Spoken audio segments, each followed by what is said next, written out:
Arizona Territory, 1872. Thaddeus Crane awakened to blinding sunlight, his body stiff and aching. He blinked, consciousness returning in painful waves. Wooden stakes flanked his outstretched arms and legs, bound with rawhide. The copper taste of blood filled his mouth. His head throbbed where someone had struck him. Around him stood a circle of Apache warriors, their faces painted for war expressions unreadable as stone. Beyond them, the desert stretched endlessly indifferent to human suffering. An old man approached, white-haired face lined with decades of hardship, eyes that had witnessed too much death. The tribal elder carried a blade that caught the merciless sun. Thaddeus closed his eyes. No point struggling against the bonds. Perhaps this was justice finally catching up to him after all these years. "At last," he whispered through cracked lips, "justice comes for me." The old man raised the knife. 3 days earlier. Thaddeus Crane crouched behind a sun-bleached boulder, Winchester rifle balanced across his knees. Through his brass spyglass, he studied the camp in the valley below. 6 men, all Mexican by the look of them, lounged around a small fire. Their horses tethered nearby showed signs of hard riding. Saddle sores, foaming mouths. These men weren't just traveling, they were running from something. Or chasing someone. Thaddeus knew exactly who they were. Diego Vasquez and his band of cutthroats. Slavers, murderers, and thieves who preyed on isolated homesteads along the border. Vasquez himself sat apart from the others, a man in his 40s with a distinctive golden tooth that flashed when he spoke. The wanted poster had mentioned that tooth. $500 dead or alive. $500 would keep Thaddeus in whiskey and ammunition for months. Enough to outrun his nightmares for a while longer. He shifted position, wincing as old injuries protested. At 40, his body carried a map of scars earned from a lifetime of violence. The oldest dated back to Shiloh, where he'd watched his regiment decimated in a single blood-soaked afternoon. The newest, a knife wound in his side still pink and tender from a barroom brawl in Tucson. Tucson. The memory made him grimace. He needed to be far away when Harrison Wells discovered what had happened. The mining magnate had connections throughout the territory. Men who would hunt Thaddeus for sport, if ordered. He returned his attention to Vasquez's camp. The gang was preparing to move out, saddling horses and kicking dirt over their fire. Thaddeus memorized their faces, counting weapons. 2 men carried Henry rifles. The others revolvers and knives. All wore bandoliers across their chests. Thaddeus had tracked them for 3 days, following a trail of terror across the desert. A ranch burned to the ground. A family slaughtered their teenage daughter missing. Witnesses claimed Vasquez was expanding his operation, capturing not just Mexican peasants, but white settlers and Apache alike. The slave markets in Sonora paid premium prices for young women regardless of race. The Apache raids had intensified in response. Reprisals and counter-reprisals stained the desert red. Vasquez was profiting from the chaos, setting whites against Apache, while he lined his pockets with blood money. Thaddeus slid back down the slope, returning to where his bay gelding waited patiently in the shade of a mesquite thicket. Sherman, named for the Union general, was perhaps the only living creature Thaddeus trusted. 15 hands of solid reliability, with a coat the color of bourbon and the temperament of a saint. The horse had carried him through sandstorms, gunfights, and mountain passes without complaint. "Almost time, old friend," Thaddeus murmured, patting the animal's neck. "Just need to find the right spot." The plan was simple. Follow Vasquez until the gang made camp again. Wait until night fell. Then pick them off one by one. 6 men, 6 bullets. if he was careful. Sherman's ears suddenly pricked forward. The horse tensed beneath Thaddeus's hand. Someone else was nearby. Thaddeus drew his Colt revolver, thumbing back the hammer. Years of survival had honed his senses. He could feel the presence of others, now multiple bodies moving stealthily through the brush. Not Vasquez's men. They lacked the subtlety. "Might as well show yourselves," he called out, aiming at a patch of movement. "I'm not looking for trouble with anyone but Vasquez." Silence answered him. Then, like shadows taking form, 3 Apache warriors emerged from the landscape. They appeared as if birthed from the desert itself, their clothing and paint blending perfectly with the terrain. Each held a weapon, one a U.S. Army carbine, the others traditional bows with arrows nocked. Thaddeus kept his revolver steady but made no aggressive move. His knowledge of Apache customs was limited, but he understood enough to know that survival depended on showing neither fear nor hostility. "I hunt Vasquez," he said slowly, meeting the gaze of the warrior who appeared to be the leader. "The slaver. The man who takes your women and children." The leader studied him with obsidian eyes. He was younger than Thaddeus, perhaps 30, with a chest crisscrossed by scars that spoke of battles won. After a long moment, the man nodded once. "Vasquez." He repeated the Spanish name awkward on his tongue. "Bad man." "Yes," Thaddeus agreed. "Bad man." The Apache exchanged glances. The leader spoke again, this time in his native tongue. One of the others replied, gesturing toward the valley. Their conversation continued, unintelligible to Thaddeus, but clearly centered around Vasquez. Finally, the leader turned back to Thaddeus. "You follow, we show." It wasn't a request. Thaddeus hesitated, weighing his options. The Apache outnumbered him. They knew the terrain better, and if they wanted him dead, he'd already be bleeding into the sand. "Lead on," he said, holstering his revolver. They moved through the desert with uncanny stealth, following game trails invisible to Thaddeus's eyes. The Apache never seemed to disturb a stone or snap a twig. Sherman followed obediently, his hooves muffled by soft sand. After an hour's journey, they crested a ridge overlooking a hidden canyon. Below, a small spring created an oasis of green amid the red rock and sand. Several wickiups, traditional Apache dwellings, made from branches and brush, formed a modest settlement. Women worked at cooking fires, while children played nearby. Elderly tribal members sat in the shade, their weathered faces reflecting decades under the merciless sun. "Your people?" Thaddeus asked. The leader nodded. "My people." He pointed to a trail leading toward the settlement. "Water there. You go. I find Nal Nish." Thaddeus hesitated again. Entering an Apache camp willingly seemed like courting death. Yet these warriors had brought him here deliberately. They wanted something from him. Understanding Vasquez's movements, perhaps, or assistance in protecting their people. As he descended into the canyon, leading Sherman by the reins, Thaddeus felt eyes tracking his progress. Women gathered children close. Old men reached for weapons. His Union Army uniform coat, long since faded from navy to a dusty blue, marked him as military. The Apache had no reason to trust a blue coat. At the spring, Thaddeus allowed Sherman to drink deeply. He filled his own canteen, then splashed water on his face, washing away days of trail dust. The cool liquid was a blessing after the parched journey. "You are far from the fort, soldier."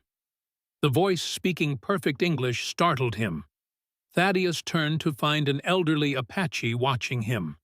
The man's hair hung in white braids, framing a face carved by time and hardship.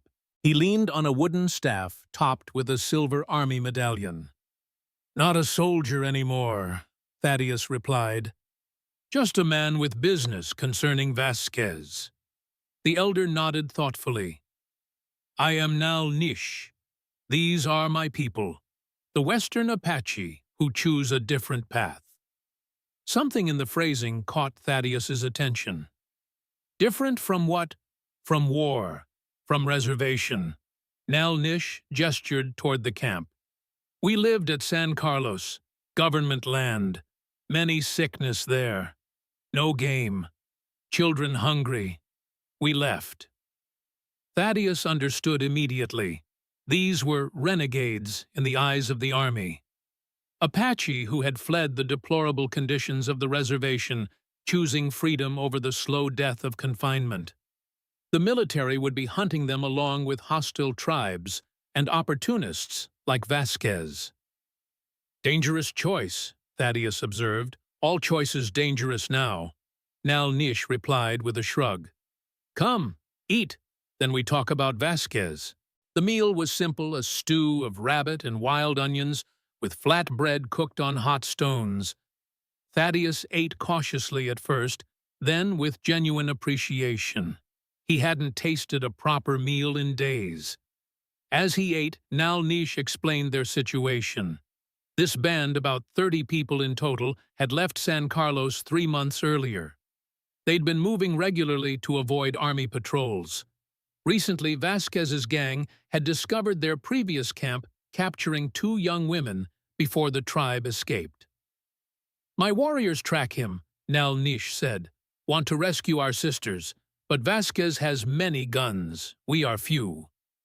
I'm just one man, Thaddeus pointed out. Not much help against 6 armed riders. One man who knows their ways, one man they will not expect to find with Apache. Nal Nish's eyes held a calculating gleam. We make good plan together, yes. Before Thaddeus could respond, commotion erupted at the camp's edge. The warrior who had led him here rushed toward them, speaking rapidly in Apache. Nal Nish's expression darkened as he listened. What is it? Thaddeus asked. Vasquez comes, Nal Nish replied grimly. Found our trail somehow. 12 men, not 6, all with guns. 12. Thaddeus felt his stomach drop. Your scout must be mistaken. No mistake. 6 more men joined them. Nal Nish rose quickly for a man his age. We have little time. Women, children must hide in caves. Warriors will fight. Thaddeus calculated rapidly. 8 Apache warriors against 12 professional killers. The odds were poor.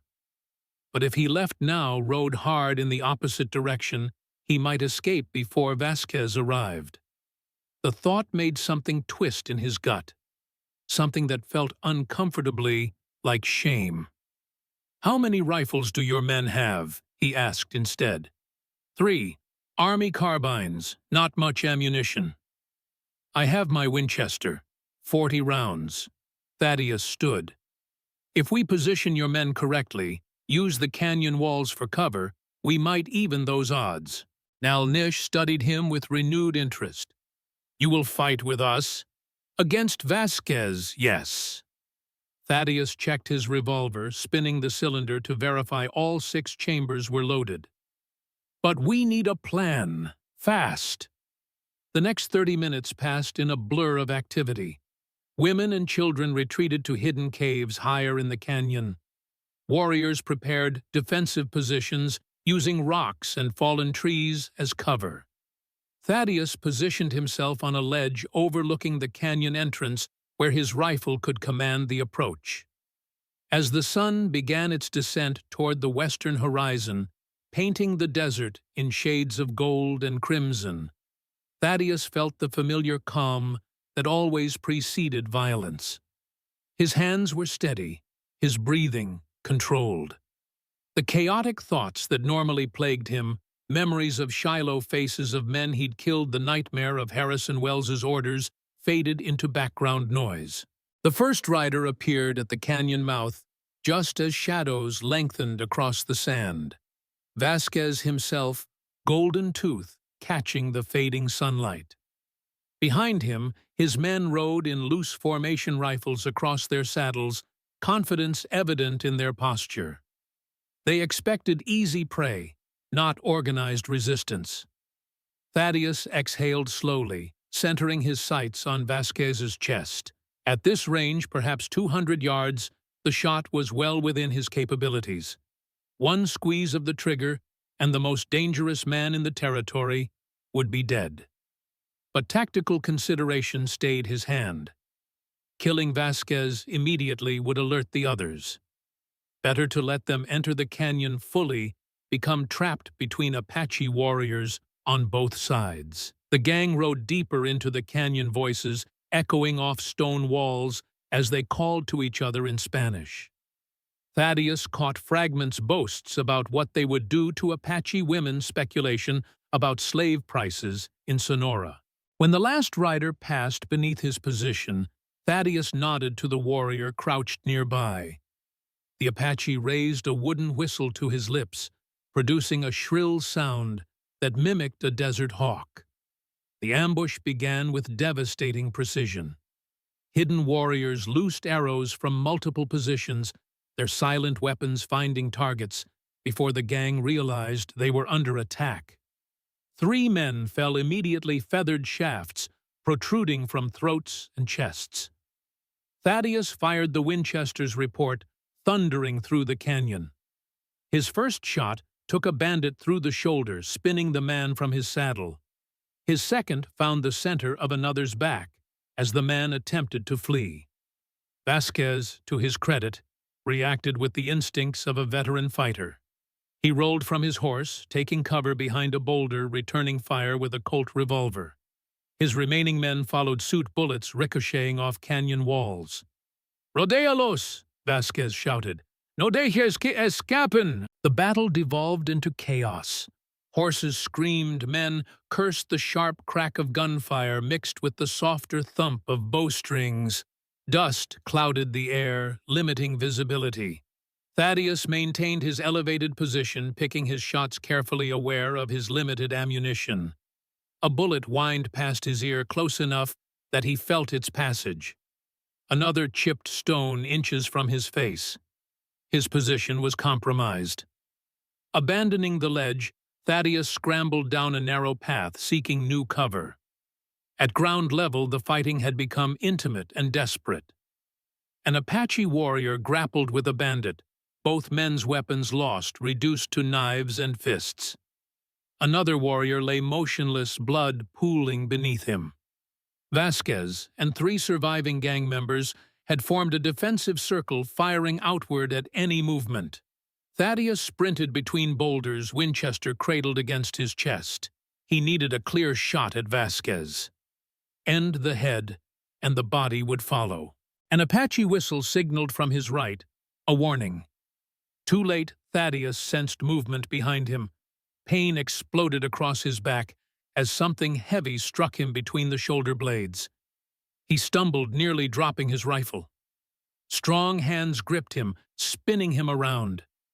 He found himself face to face with the largest of Vasquez's men, a mountain of muscle, with a scar bisecting his face from forehead to chin.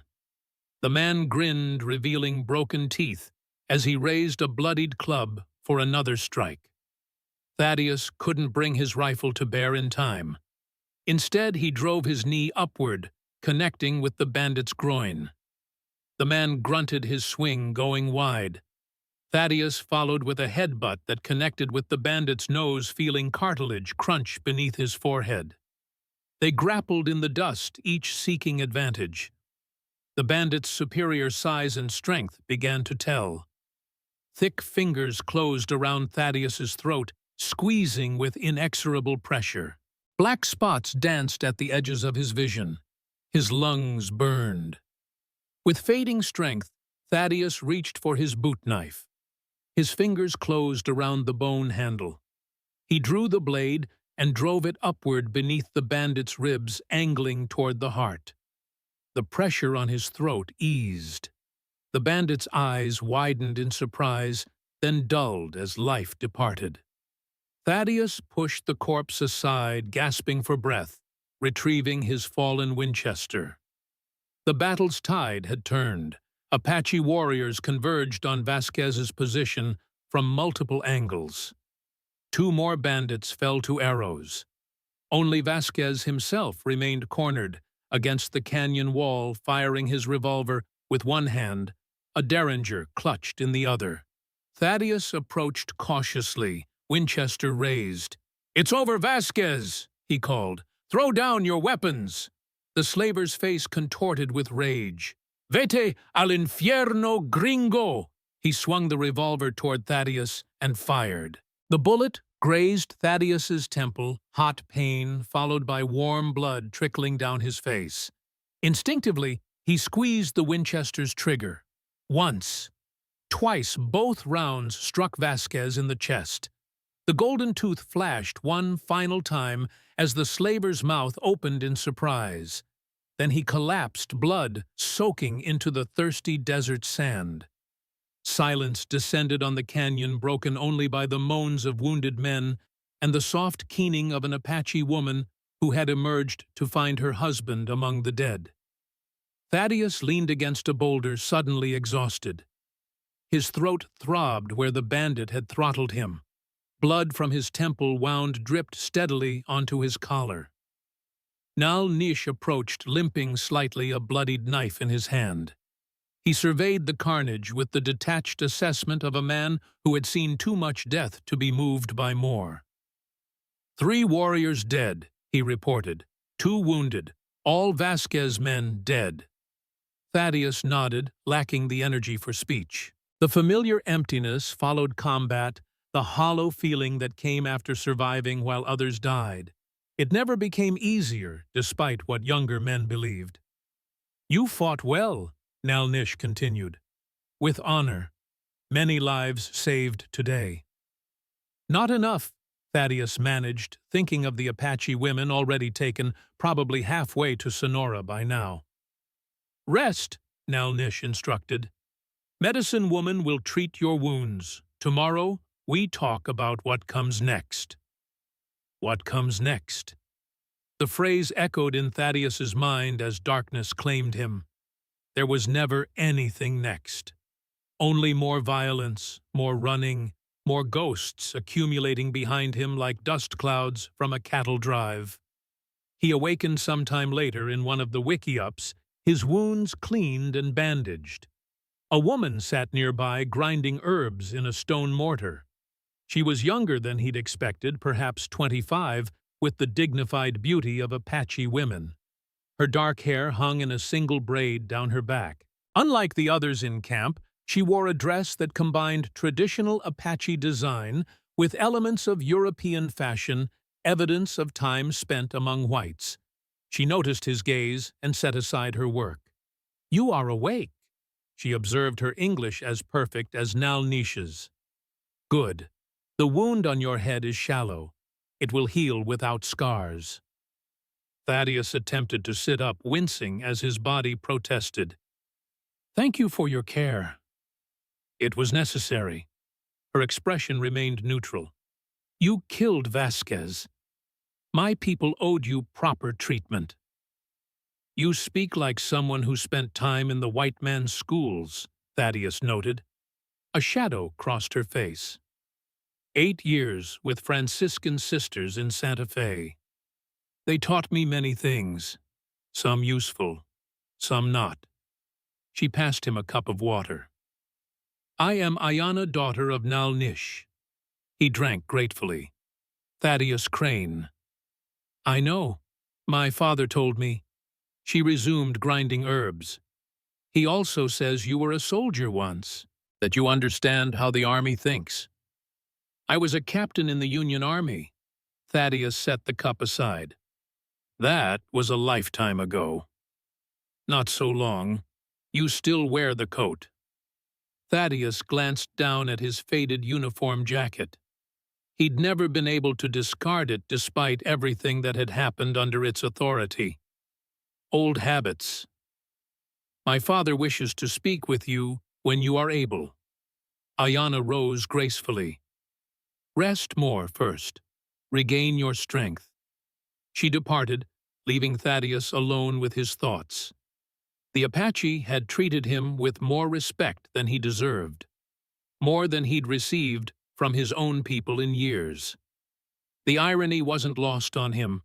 He drifted back to sleep, dreams filled with Shiloh's horrors, the endless lines of Confederate prisoners, Harrison Wells' cold voice, "We can't feed them all.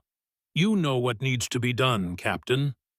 The rattle of rifles, bodies falling into hastily dug trenches. When he woke again, night had fallen. Firelight filtered through the Wikiup's entrance. Voices murmured outside Apache, discussing the day's events. Thaddeus forced himself to stand testing his injuries. Painful, but manageable. He'd fought with worse. Outside the camp had resumed normal routines. Women prepared evening meals.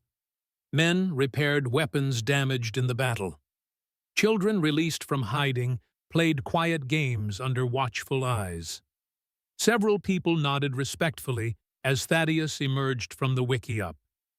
Nal Nish sat beside the central fire, deep in conversation with other tribal elders.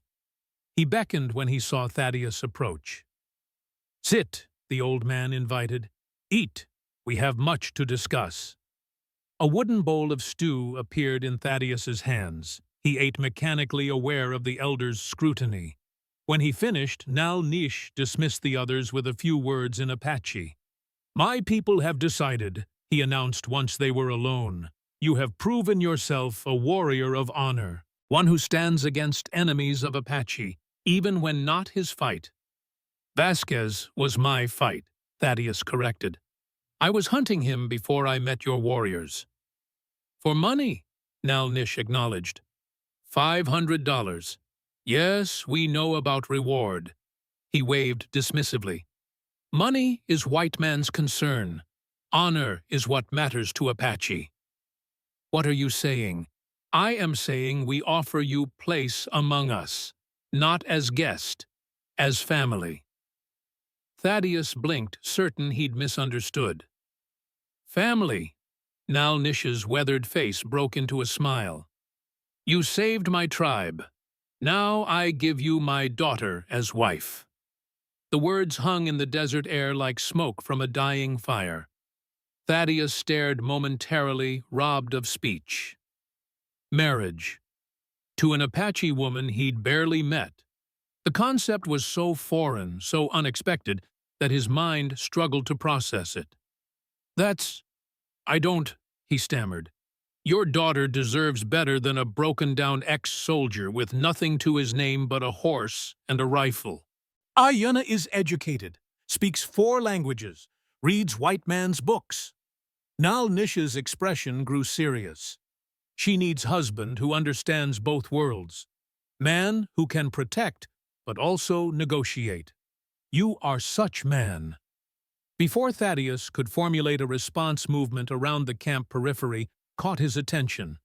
Warriors were gathering, forming a circle around the fire. Women appeared carrying items he didn't recognize, ceremonial objects, perhaps. Among them walked Ayanna, no longer dressed in her simple work clothes, but adorned in traditional Apache wedding garments. Her dress, crafted from deer hide, was decorated with intricate beadwork that caught the firelight. Silver ornaments adorned her hair. She moved with the fluid grace of water flowing over stone, her expression composed but unreadable. When she reached the fire, she stood silently beside her father, dark eyes evaluating Thaddeus with unsettling intelligence. Nal Nish spoke again, his voice carrying across the silent camp. "The ceremony begins now.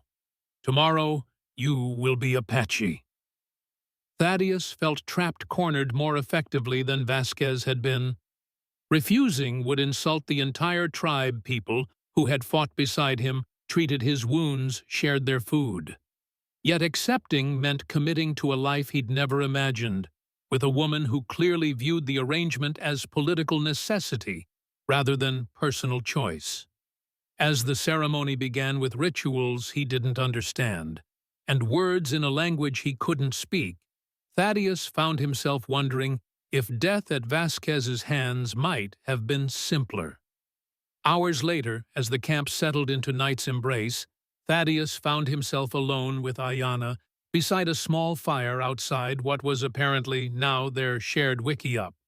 The ceremonial aspects of the wedding had concluded, but the reality of their situation hung unspoken between them. "You should know," Ayanna said, finally breaking the uncomfortable silence, "that this marriage was not my father's idea alone. I supported it." Thaddeus raised an eyebrow. "Why? You don't know me. I could be worse than Vasquez." "I am a good judge of character. You are not like Vasquez." She poked the fire with a stick, sending sparks spiraling into the darkness. "And we need you." "Need me? For what exactly?" Ayanna's expression hardened. "Survival. My people are dying, Captain Crane. Not just from bullets or disease, though those take their toll. We are dying from the loss of our ways, from the pressure to become something we were never meant to be." She described the conditions at San Carlos Reservation: disease, starvation, cultural suppression. How Nal Nish had led their small band away seeking freedom in the desert that had always been their home. How they were now hunted by both the army and traditional Apache, who viewed their attempt at cultural adaptation as betrayal. "The army wants us back on the reservation. The traditionalists want us dead for embracing some white ways." Her voice held bitter resignation. "And men like Vasquez see us only as merchandise." "What does this have to do with me?" Thaddeus asked, though he was beginning to understand. "My father believes, and I agree, that our only hope lies in finding middle ground. A place between complete submission to white authority and violent resistance that can only end in our destruction." Ayanna met his gaze directly. "A marriage between Apache and white might bridge two worlds, might show that we can adapt without losing everything that makes us who we are." The full weight of what she was proposing settled on Thaddeus's shoulders. This wasn't just a marriage. It was a desperate gamble, a chance to find compromise between cultural extinction and hopeless resistance. Ayanna wasn't just accepting marriage to a stranger, she was volunteering to be an experiment in survival. "And if it fails," he asked quietly, "then we fade away like morning mist." Her expression softened slightly. "But doing nothing guarantees that outcome. At least this way we try." Before Thaddeus could respond, a piercing cry shattered the night's silence. Not human, the hunting call of a desert wolf. Yet something in the sound raised alarm bells in his mind. Apache warriors materialized from the darkness, weapons ready, responding to the same instinct. "What is it?" he asked, reaching for his rifle. Ayanna's face had gone pale in the firelight. "Riders approaching. Many riders. Not Apache." One of the warriors spoke rapidly to her in their native tongue. She translated grimly, "Army patrol, 20 soldiers at least. They must have been tracking Vasquez." "Or us," Thaddeus added. He checked his Winchester's action, mentally counting his remaining ammunition. Not enough for another fight. Not against army regulars. "If they find us, they'll force us back to San Carlos." Ayanna's voice held barely controlled fear. "The children won't survive another winter there." Thaddeus made his decision in that moment, though he couldn't have explained why. Perhaps it was the memory of Shiloh's aftermath. Perhaps it was simple weariness with running from his past. Or perhaps it was something in Ayanna's eyes, the dignity with which she faced destruction. "They won't find you," he promised. "Get your people ready to move. I'll delay the patrol." "How?" Ayanna demanded. "They'll recognize you as the man who killed their prisoners at Shiloh. You're still wanted for that." Thaddeus stared at her, shock freezing his blood. "How do you know about Shiloh?" The hint of a smile touched her lips. "I told you. I read white man's books. Newspapers, too." Her hand touched his arm briefly. "We all have sins in our past, Captain Crane. The question is what we do with our futures." With that, she turned away, already calling instructions to her people. Thaddeus watched her go, a new respect mingling with apprehension. Ayanna was far more than she appeared: educated, strategic, and apparently well-informed about his darkest secrets. He gathered his weapons and moved toward where Sherman was tethered. If he was going to face an army patrol, he'd need every advantage. Behind him, the Apache camp dissolved into organized activity, preparing to vanish into the desert night. Families who had centuries of practice disappearing from threats. People who understood that survival sometimes meant leaving everything behind. Thaddeus checked Sherman's saddle, tightening the cinch. The irony wasn't lost on him. After years of drifting, answering to no one, he'd somehow acquired responsibility for an entire community in the space of a single day. As he mounted, Ayanna appeared beside him, holding something wrapped in soft leather. "Take this," she said, pressing it into his hand. "It belonged to my grandfather, for protection." Thaddeus unwrapped the small bundle to reveal a medicine pouch, worn smooth by generations of handling. The leather was soft, decorated with symbols he didn't recognize. "I can't accept this," he protested. "You already have." Ayanna stepped back. "Return alive, husband. We will wait at Black Mesa." 3 days. Before he could respond, she melted into the darkness. Around him, the camp was already half dismantled, wickiups, collapsed possessions bundled for travel. These people had elevated transience to an art form. Thaddeus tucked the medicine pouch inside his shirt, feeling its weight against his chest. Then he turned Sherman toward the canyon entrance, toward the distant torchlights of the approaching army patrol. As he rode, he calculated options, trying to formulate a plan that wouldn't end with him swinging from a rope or returning to Leavenworth Prison. The army had a long memory for deserters, especially deserters who'd executed prisoners before vanishing. The medicine pouch pressed against his skin, a constant reminder of his new obligations, of Ayanna's dark, intelligent eyes, of a people fighting desperately for the right to exist on their own terms. For the first time in years, Thaddeus Crane rode toward danger not for money or because he lacked alternatives, but because others depended on him. The sensation was unfamiliar, uncomfortable, and strangely liberating. The cavalry patrol materialized from the darkness like ghosts, blue uniforms, pale under starlight torches, illuminating grim faces beneath regulation-issue hats. Thaddeus watched their approach from the shadow of a massive saguaro cactus Sherman standing quietly beside him. 20 men well-armed and disciplined, led by an officer whose bearing suggested West Point training. No irregular volunteers or territorial militia here. These were professional soldiers. Thaddeus adjusted his faded blue uniform coat, brushing away desert dust. If deception was to succeed, details mattered. He'd removed his gun belt, tucking his revolver into his waistband at the small of his back, hidden by the coat. The Winchester remained in its saddle scabbard, covered by a blanket.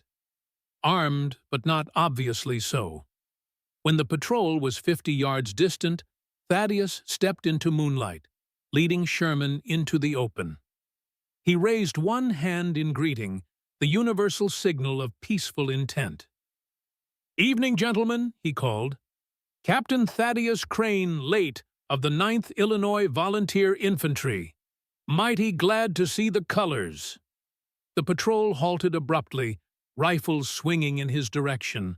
The officer rode forward, hand resting on his holstered sidearm. Lieutenant bars gleamed on his shoulders. "Lieutenant Michael Harrington, 5th Cavalry," the officer replied, suspicious eyes evaluating Thaddeus. "You're a long way from anywhere, Captain. Identify your purpose in this territory." "Bounty hunting primarily," Thaddeus answered, keeping his tone casual. Tracking Diego Vasquez and his gang. $500 reward from the territorial governor. Harrington's expression shifted from suspicion to interest. Vasquez, we've been after that bastard for months, raiding settlements, stirring up the Apache. Well, your search is over, Lieutenant. Thaddeus gestured toward the canyon behind him. Vasquez and his men are dead. Ran into an Apache ambush about 6 hours ago. I was lucky to escape with my skin. Harrington dismounted, approaching cautiously. You expect me to believe one man survived an Apache ambush that killed Vasquez and his entire gang? Not one man, Thaddeus corrected. One former Union officer who kept his wits about him. I played dead until they left, then made my way out.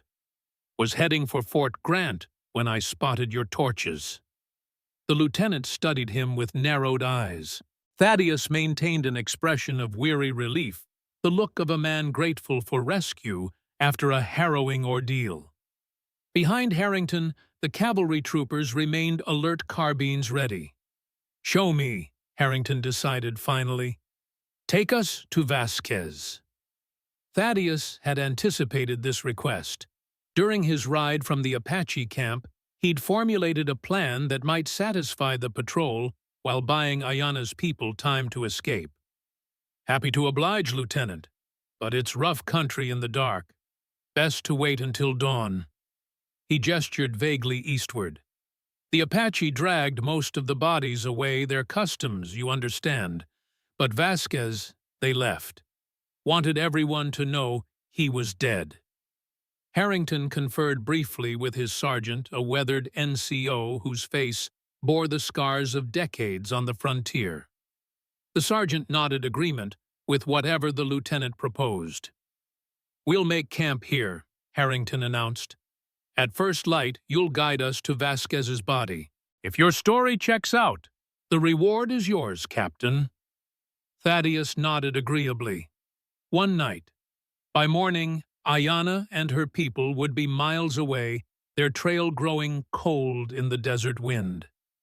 The cavalry established camp with practiced efficiency, picket lines for horses, sentries, positioned cook fires kindled.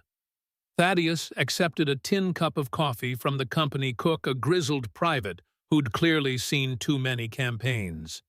Apache been active lately, the cook commented, eyeing Thaddeus's bandaged temple. Coyotero bands mostly. Some say they've got a new war chief rallying the young bucks. That's so. Thaddeus sipped the bitter coffee, mentally cataloging the information. Coyotero Apache were traditional enemies of Ayana's Western Band. Another threat to consider. Yup, Army's authorized extra bounties. $20 per warrior brought in, $50 for a chief. The cook spat into the fire. Good money if you don't mind collecting Apache scalps. Thaddeus kept his expression neutral, though his stomach turned. I'll stick with outlaws, thanks. Less likely to have relatives hunting me afterward.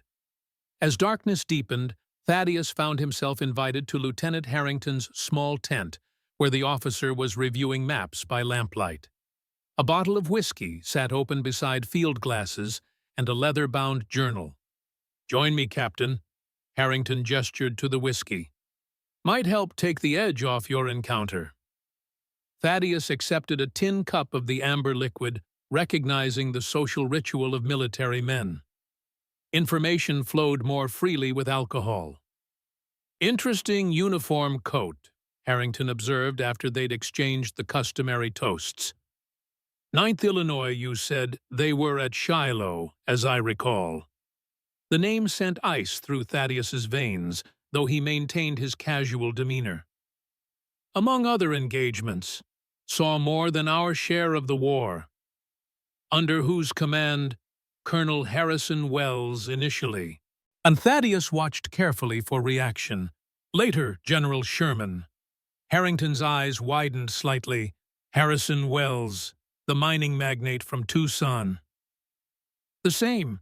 He received a field commission early in the war, rose quickly through the ranks. Thaddeus sipped his whiskey. Had a talent for getting results regardless of methods. The lieutenant nodded thoughtfully. Interesting coincidence. Wells is the reason we're out here. He's contracted with the Army to provide additional security for his mining operations. Apparently, he's discovered a major copper deposit near the Dragoon Mountains. Copper. The word echoed in Thaddeus's mind, connecting with Ayana's earlier comments about survival. Was this what she hadn't told him? That her people had discovered copper on their ancestral lands? Valuable discovery, Thaddeus commented neutrally, especially with the telegraph expanding. Valuable enough that the territorial governor is pushing to redraw reservation boundaries. Harrington unfolded a map, indicating a section with pencil markings.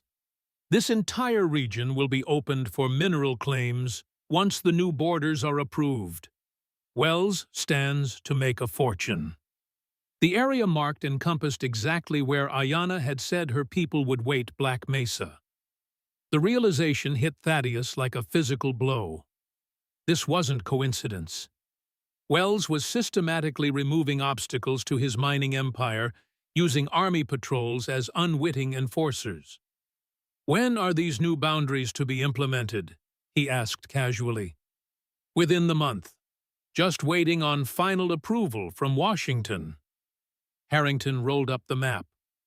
Between us, Captain, it can't come soon enough. These civilized Apache bands are the worst, neither fish nor fowl. They adopt white ways when convenient, then retreat to the old life when it suits them. Can't trust them. Thaddeus drained his whiskey, using the burn to mask his rising anger. Difficult situation all around. Indeed. But progress marches on. Harrington poured another measure for both of them. Now, tell me more about Vasquez. How many men were with him? What weapons were they carrying? The conversation shifted to tactical details, with Thaddeus fabricating a plausible account of the ambush. He described Apache warriors who matched known Coyotero bands rather than Ayana's people placing the ambush location several miles from the actual site.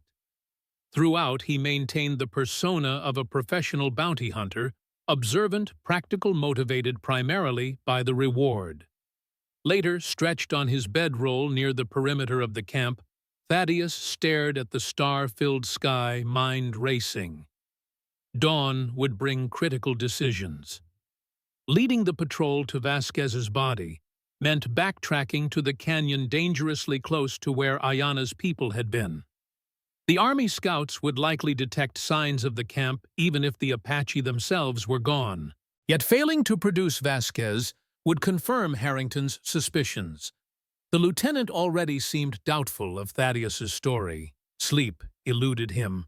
Instead, memories surfaced unbidden: Shiloh's bloody aftermath, Harrison Wells's cold voice ordering executions, the faces of Confederate prisoners as they realized their fate. Thaddeus had followed those orders, believing in military necessity. By the time he recognized Wells's true nature, a man who viewed other humans as expendable resources, it was too late. The crime was already committed, with Thaddeus equally culpable. Now Wells was repeating the pattern in Arizona, using government authority to eliminate obstacles to his ambition, using men like Harrington as unwitting instruments. The medicine pouch Ayana had given him pressed against Thaddeus's chest, a physical reminder of new obligations, of a people fighting for survival against forces that viewed them as inconvenient obstacles to progress. Dawn painted the eastern sky in watercolor shades of pink and gold when Thaddeus made his decision. Not a choice between right and wrong; those clear distinctions had vanished years ago at Shiloh. Instead, a choice between types of betrayal, between which promises to keep and which to break. As the cavalry patrol prepared to move out, Thaddeus approached Lieutenant Harrington, expression grave. "There's something you should know, Lieutenant," he began, pitching his voice for Harrington's ears alone. "Something I didn't mention last night. Harrington paused in checking his saddle rigging. Go on. The Apache who ambushed Vasquez, they weren't Coyotero warriors. Thaddeus leaned closer, dropping his voice further. They were from Nalnish's band, Western Apache, who escaped from San Carlos Reservation 3 months ago. The lieutenant's expression sharpened with interest. Nalnish, the army's been hunting him since the breakout. Where is he now? That's why I'm telling you this. Thaddeus affected the expression of a man reluctantly betraying a confidence. I didn't just witness the ambush. I was part of it. Nalnish's scouts found me tracking Vasquez and offered an alliance of convenience. I accepted. You fought alongside hostiles. Harrington's hand dropped to his sidearm. Against Vasquez? Damn right I did. Thaddeus met the lieutenant's gaze steadily. But here's what you need to know, Nalnish isn't a hostile. He left the reservation because his people were dying of dysentery and starvation. He wants peace, Lieutenant. Terms that would allow his band to survive. Harrington's eyes narrowed. What kind of terms? Legal recognition of their right to remain off-reservation. Permission to establish a permanent settlement. Thaddeus took a calculated risk. In exchange, Nalnish offers something valuable. Information about copper deposits in the Dragoon Mountains. Deposits far richer than what Harrison Wells has found. The lieutenant's expression shifted from suspicion to calculation. Every military officer on the frontier understood that promotion came faster to those who secured economic advantages for the territory. Where is Nalnish now? Harrington asked. He sent me to make initial contact, establish whether the army would negotiate rather than simply hunting his people down. Thaddeus watched Harrington's face carefully. He'll meet with you, just you and 2 men of your choosing at a location I'll disclose once I have your word that no harm will come to him during the parley. It was a gamble. If Harrington agreed, Thaddeus would need to improvise further, somehow warning Ayanna while setting up a meeting that wouldn't endanger her people. If the lieutenant refused, at least the conversation had directed attention away from the canyon and bought additional time for the Apache to disappear. Harrington considered for long moments ambition warring with military protocol. Finally, he nodded. I'll meet with Nalnish, but I make no promises beyond safe conduct during the parley itself. Any agreement would require approval from Fort Grant's commanding officer. Understood. Thaddeus extended his hand. You have my word that Nalnish will negotiate in good faith. As they shook hands, sealing the arrangement, Thaddeus felt the weight of the lie. There would be no meeting. By the time Harrington realized the deception, Ayanna's people would be safely hidden in the mountains. The patrol moved out, heading not toward the canyon where Vasquez had died, but northeast toward the location Thaddeus had fabricated for the parley. He rode beside Harrington, providing plausible details about Nalnish's band, their numbers, weapons, apparent intentions. With each mile, they moved farther from the Apache's actual route of escape. By midday, they had reached a distinctive rock formation, 3 towering spires of red sandstone that local settlers called the Sisters. Thaddeus indicated a small valley beyond. That's the meeting place, he told Harrington. Nalnish will approach from the eastern ridge when he sees our signal. The lieutenant dispatched scouts to secure the perimeter, positioning the main body of his troops in a defensive formation that commanded all approaches. Textbook military procedure. Thaddeus watched with grudging respect for Harrington's thoroughness. What's the signal? Harrington asked when preparations were complete. 3 rifle shots, spaced exactly 10 seconds apart. Thaddeus nodded toward a flat rock outcropping. Fired from there, the sound will carry to his lookouts. Sergeant Miller, Harrington called. Take position on that outcropping. On my command fire, 3 shots with 10-second intervals. As the sergeant moved to comply, Thaddeus felt sweat trickling down his spine despite the cool autumn air. The deception had reached its critical moment.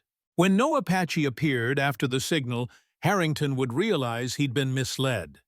"Lieutenant," Thaddeus said quietly, "I should mention something important about Nal Nish. He's cautious by nature. He'll observe us for at least an hour before showing himself. Wants to ensure there's no trap." Harrington frowned. "An hour in this heat? Apache patience is legendary." Thaddeus shrugged. "We can wait in the shade of those cottonwoods. I have cards in my saddlebag if you're inclined to pass the time." The suggestion of cards, a universal military pastime, eased Harrington's expression. "Very well, but my men remain at ready positions." The rifle shots echoed across the valley, startling birds from their perches in the sparse vegetation. Then silence descended, broken only by the soft jingle of cavalry equipment and the occasional stamp of horses' hooves. In the shade of the cottonwood grove, Thaddeus dealt 5-card draw using a worn deck that had accompanied him through countless frontier camps. As they played, he continued his careful construction of misinformation describing Apache customs and beliefs that would make Harrington expect certain behaviors during the non-existent meeting. "Nal Nish's daughter is something extraordinary," he mentioned casually during the third hand.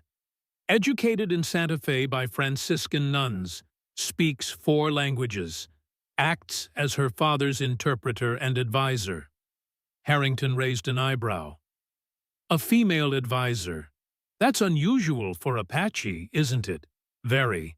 But Nal Nish is progressive in some ways, believes adaptation is necessary for survival." Thaddeus played a jack claiming the pot. "The daughter Ayana understands white legal concepts, property rights, mineral claims. She'll likely handle the negotiation details." "Interesting." Harrington shuffled the cards. "And what's your interest in all this, Captain, beyond the bounty for Vasquez?" The direct question caught Thaddeus momentarily off guard. He considered several possible responses before settling on a version of truth. "Redemption, perhaps." He accepted his new hand, arranging the cards methodically. "I've done things I'm not proud of, Lieutenant. Following orders that should have been questioned. Watching innocent people die because they were inconvenient to powerful men." Harrington's expression sobered. "Shiloh." Thaddeus looked up sharply. "What do you know about Shiloh?" "Only rumors. That Colonel Wells ordered the execution of Confederate prisoners after the battle. That a Union captain carried out those orders, then deserted when investigators began asking questions." Harrington studied him with new intensity. "That captain disappeared. Some say he fled west, changed his name. Some say many things." Thaddeus kept his expression carefully neutral. "War creates monsters of ordinary men. I've met my share." The lieutenant nodded slowly. "Including Harrison Wells." "I couldn't say." Thaddeus laid down his cards, 3 queens. "But I've observed that men who treat enemy prisoners as disposable rarely develop greater compassion in civilian life." Harrington digested this, his cards forgotten. "Wells has considerable influence in the territory, friends in Washington. The Army follows his recommendations regarding Apache policy. And those recommendations all happen to align with his business interests." Thaddeus collected the pot. "Curious coincidence." A shout from one of the sentries interrupted their conversation. Harrington rose immediately, hand dropping to his sidearm. "Riders approaching from the south," the sentry reported. "Not Apache. White men. 6 of them." Thaddeus joined Harrington at the perimeter, shading his eyes against the afternoon sun. 6 riders approached at a steady trot, raising dust clouds visible for miles. As they drew nearer, Details became clear: expensive Eastern clothing, well-bred horses, the confident posture of men accustomed to authority. Leading them was a figure Thaddeus recognized instantly, despite the years since their last encounter. Harrison Wells sat his horse with military precision, silver hair gleaming beneath a black hat, tailored suit, incongruous against the desert backdrop. His beard, once dark, had whitened with age, but his piercing blue eyes remained unchanged, cold as Montana winter. "Lieutenant Harrington," Wells called as he reined his horse to a stop before the cavalry position. "A fortunate encounter. We've been searching for your patrol since dawn." Harrington saluted crisply. "Mr. Wells, sir, we weren't expecting you in this sector." Change of plans. Wells's gaze swept the assembled soldiers before fixing on Thaddeus. For a moment, no recognition showed in those ice-blue eyes. Then understanding dawned, followed by something darker. "Well, well, Captain Crane, you're a long way from Shiloh." Thaddeus felt rather than saw the cavalry troopers' increased attention. His hand instinctively moved toward his concealed revolver before he forced it back to his side. "Colonel Wells," he acknowledged deliberately, using the military rank. "Or do you prefer Mr. these days?" Wells dismounted with the fluid grace of a much younger man, handing his reins to one of his companions. "I prefer to be addressed correctly. Sir will suffice." He turned to Harrington. "Lieutenant, you appear to be harboring a wanted man. Captain Crane deserted his post after committing war crimes. There's still a federal warrant for his arrest." Harrington looked between the two men, clearly calculating his position. "Sir Captain Crane has been assisting us in locating hostile Apache, specifically Nal Nish's band from San Carlos." "Is that so?" Wells's thin lips curved in what might generously be called a smile. "And has this assistance borne fruit?" "We're awaiting contact now, sir. Captain Crane arranged a parley with Nal Nish himself. Said the Apache have information about copper deposits in the Dragoons." Wells's expression hardened. "Did he indeed?" His gaze returned to Thaddeus, calculating. "Lieutenant, I regret to inform you that you've been deceived. Captain Crane has no interest in assisting the Army. He's working with the Apache, probably has been for months." Thaddeus maintained his composure with effort. "That's an interesting theory, Colonel. Any evidence to support it?" "My men tracked Vasquez to an Apache camp 3 days ago. Witnessed you fighting alongside them against the Mexicans." Wells gestured to one of his companions, a weathered man with a distinctive scar across his throat. "Mr. Blackwood here has been observing Nal Nish's band for weeks. He recognized you immediately." The scarred man, Blackwood, nodded confirmation. "Saw him clear as day, Lieutenant. Killing Mexicans with Apache help. Later participating in some kind of ceremony. Looked like a wedding." Thaddeus felt the ground shifting beneath him. Wells had outmaneuvered him completely. The mining magnate hadn't stumbled upon the cavalry patrol by accident. He'd been tracking Thaddeus deliberately, using Blackwood as his eyes in the field. "Is this true, Captain?" Harrington demanded, hand now resting openly on his holstered revolver. Before Thaddeus could respond, Wells continued. "Nal Nish's Apache discovered copper on land, they claim. Rather than reporting it to territorial authorities as law requires, they've been hiding the discovery, planning to exploit it themselves with Crane's assistance." The accusation contained just enough truth to be dangerous.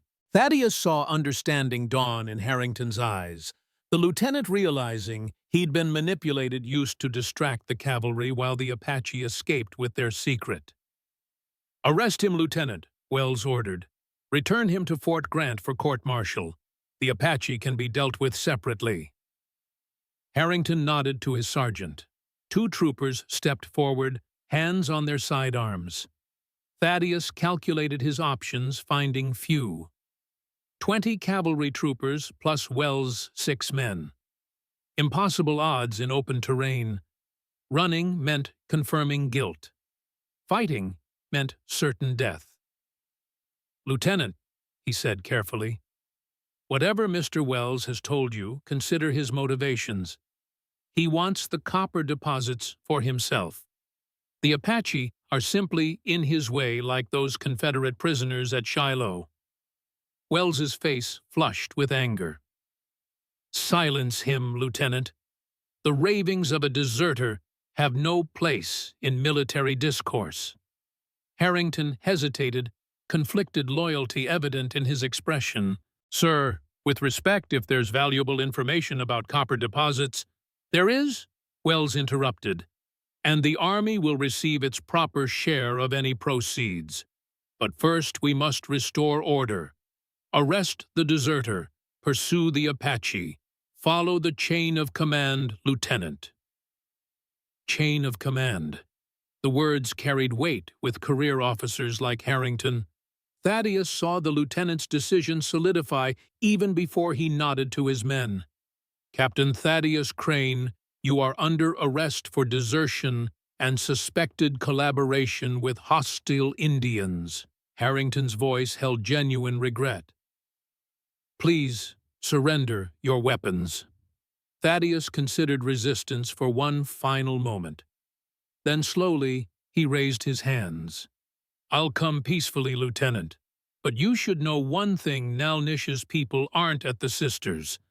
They're heading for Black Mesa, the very land Wells wants for his mines." Wells's eyes narrowed dangerously. "Desperate lies from a desperate man. Black Mesa is worthless scrubland." "Is it?" Thaddeus kept his gaze on Harrington. "Or is it the richest copper deposit in the territory? Ask yourself why a man like Wells would travel personally into hostile territory instead of sending more scouts.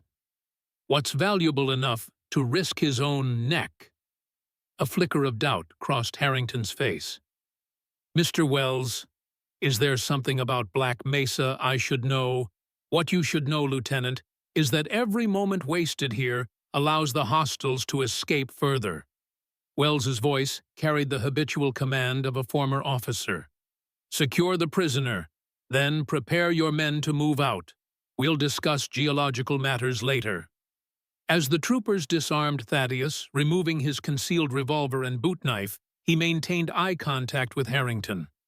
"Lieutenant, if you reach Black Mesa and find Apache, there remember one thing: Nalnish wants peace. He'll negotiate surrender if his people are guaranteed fair treatment." "Enough," Wells gestured impatiently. "Gag him if necessary, Lieutenant. We have Apache to catch and a deserter to transport."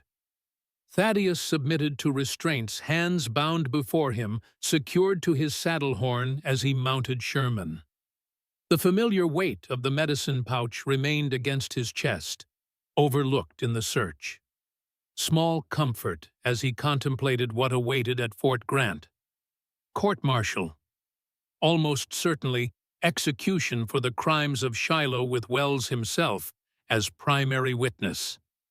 As the combined force prepared to move out, Thaddeus noted Blackwood conferring quietly with 2 of Wells's men. Something in their manner, furtive glances, hands checking weapons, raised alarm bells. These weren't miners or businessmen. They moved like hunters, killers. The realization struck with chilling clarity. Wells had no intention of delivering him to Fort Grant. Somewhere between here and the fort, the prisoner attempted escape would become Thaddeus's epitaph. A convenient bullet would ensure Wells's secrets remained buried. Just as Thaddeus had once buried those Confederate prisoners, the patrol moved out, heading northeast toward Black Mesa, toward Ayanna and her people, who expected Thaddeus to return with information, not a cavalry force intent on their capture. He had led destruction directly to those he had promised to protect. As they rode, Blackwood dropped back to ride alongside him, maintaining enough distance that the cavalry troopers couldn't overhear. Married an Apache squaw, did you? The scout's voice rasped from the old throat wound. Guess a man gets lonely out here, though I wouldn't have expected it from Captain By-the-Book Crane. Thaddeus remained silent, recognizing the attempt to provoke him. Pretty little thing from what I saw, Blackwood continued. Educated, too, they say. Speaks white man's English. He spat tobacco juice into the dust. Wells has plans for her. Special plans. And the implication sent rage coursing through Thaddeus's veins. He clenched his bound hands, feeling rawhide cut into his wrists. Blackwood chuckled at the reaction. There it is. Still some fire in the old war criminal. Good. Makes it more sporting when the time comes. He patted the knife at his belt meaningfully.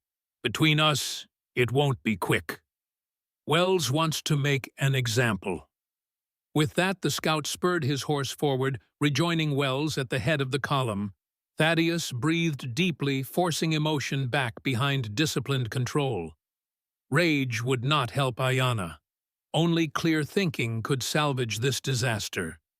They made camp as darkness fell, the cavalry establishing a standard defensive perimeter. Thaddeus found himself secured to a wagon wheel, hands still bound a trooper standing guard nearby. From this position he could observe Wells holding counsel with Harrington and his senior NCOs gesturing toward maps spread on a camp table.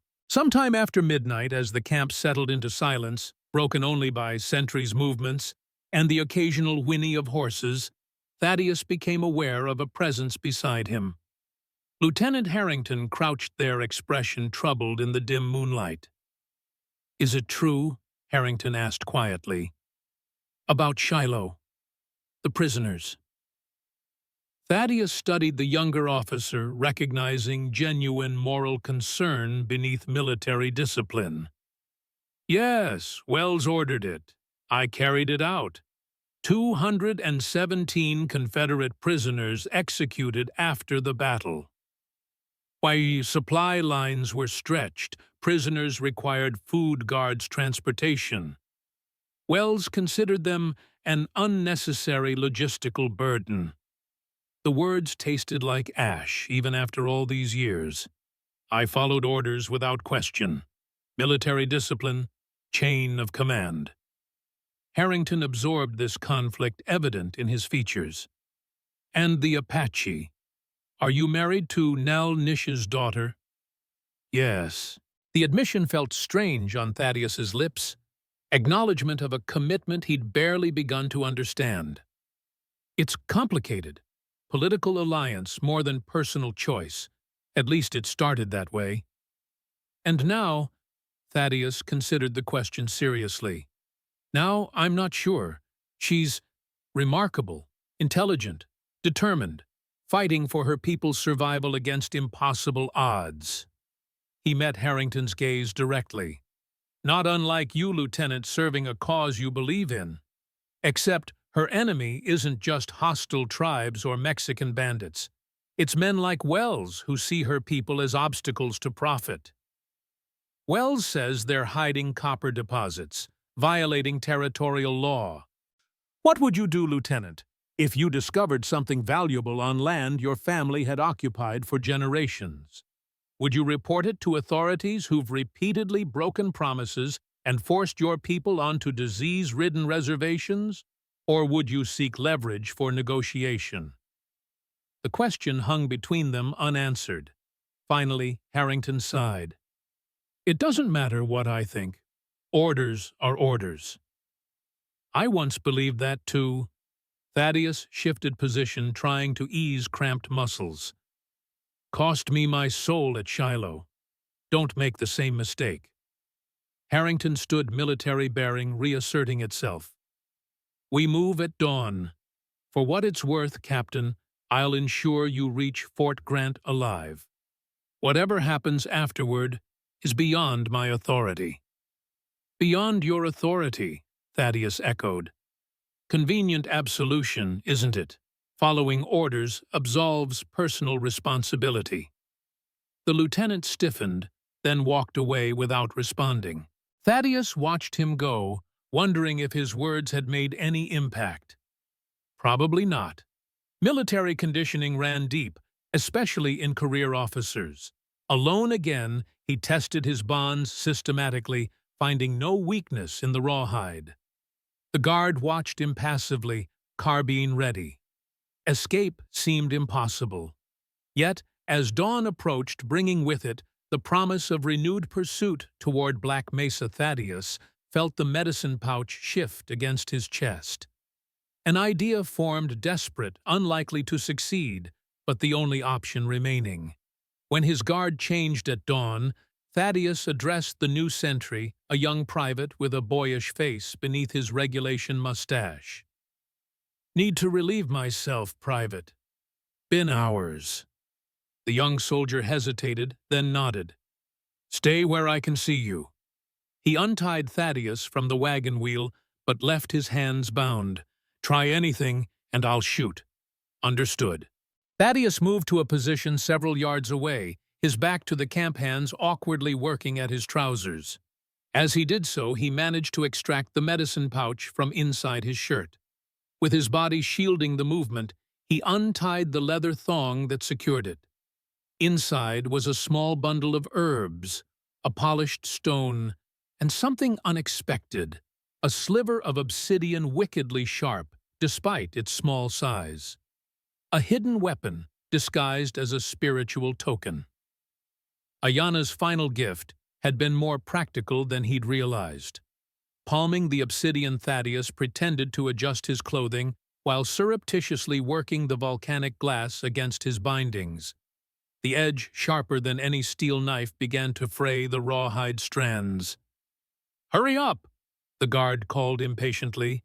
"Sorry, difficult with bound hands." Thaddeus continued working, feeling the bindings weaken. Not completely severed, but close enough. With sufficient force, he could break free. The opportunity would come soon. Harrington was already organizing the patrol for departure. Wells and his men were breaking their separate camp. In the inevitable confusion of two groups preparing to move out, a moment would present itself. One chance to escape. To reach Ayana before Wells and his cavalry arrived at Black Mesa. To warn her of the storm approaching. The moment came as Thaddeus had anticipated during the controlled chaos of two forces preparing to move out. A pack horse broke free from the cavalry picket line soldiers scrambling to recapture it before it bolted into the desert. Wells and his men were focused on their own preparations, Blackwood conferring with the mining magnate while pointing toward distant Black Mesa.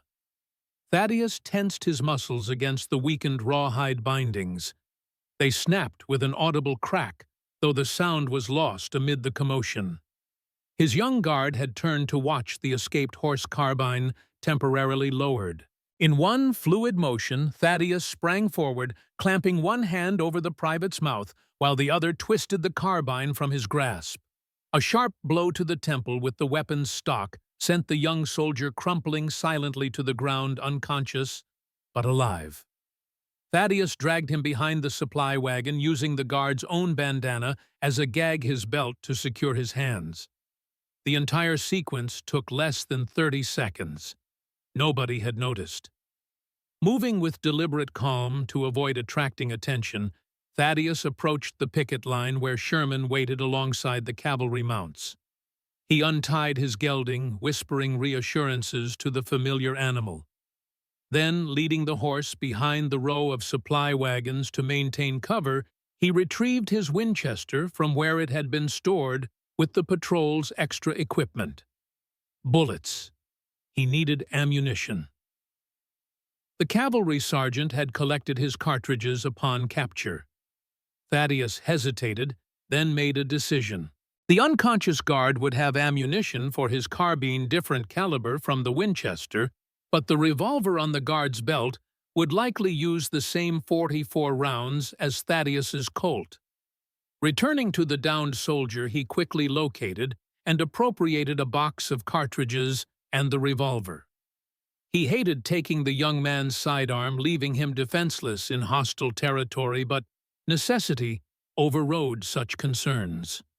Mounting Sherman with the fluid ease of decades in the saddle, Thaddeus nudged the horse forward at a walk, staying behind the wagons until he reached the camp's edge. Then, when a particularly loud commotion erupted, as soldiers finally corralled the escaped pack-horse, he pressed his heels into Sherman's flanks. The bay gelding responded instantly, surging from walk to gallop in 3 powerful strides. They cleared the camp perimeter before the sentries registered the movement. By the time shouted alarms echoed behind him, Thaddeus had already gained 200 yards across the open desert. Rifle fire cracked in his wake. Bullets kicked up dust geysers to either side. But at this expanding distance, the chances of a hit diminished with each stride of Sherman's powerful legs. Thaddeus bent low over the horse's neck, making himself a smaller target, urging more speed from his faithful mount. The pursuit would follow immediately. Wells wouldn't allow him to escape, not with what he knew about Shiloh, about the copper deposits, about the mining magnate's ruthless methods. Harrington's cavalry would join the chase duty-bound to recapture an escaped prisoner. Thaddeus had perhaps a 15-minute head start, not enough to reach Black Mesa before pursuers caught him in open terrain. He needed an alternative route, something unexpected. The desert southwest of their position featured a maze-like network of arroyos, dry washes carved by seasonal floods. During his years as a bounty hunter, Thaddeus had memorized many of these natural pathways. Knowledge that had served him well when tracking fugitives might now save his life. He angled Sherman southwest, away from the direct route to Black Mesa. Behind him, dust clouds rose as cavalry began pursuit. Wells's men would be among them, Blackwood likely in the lead.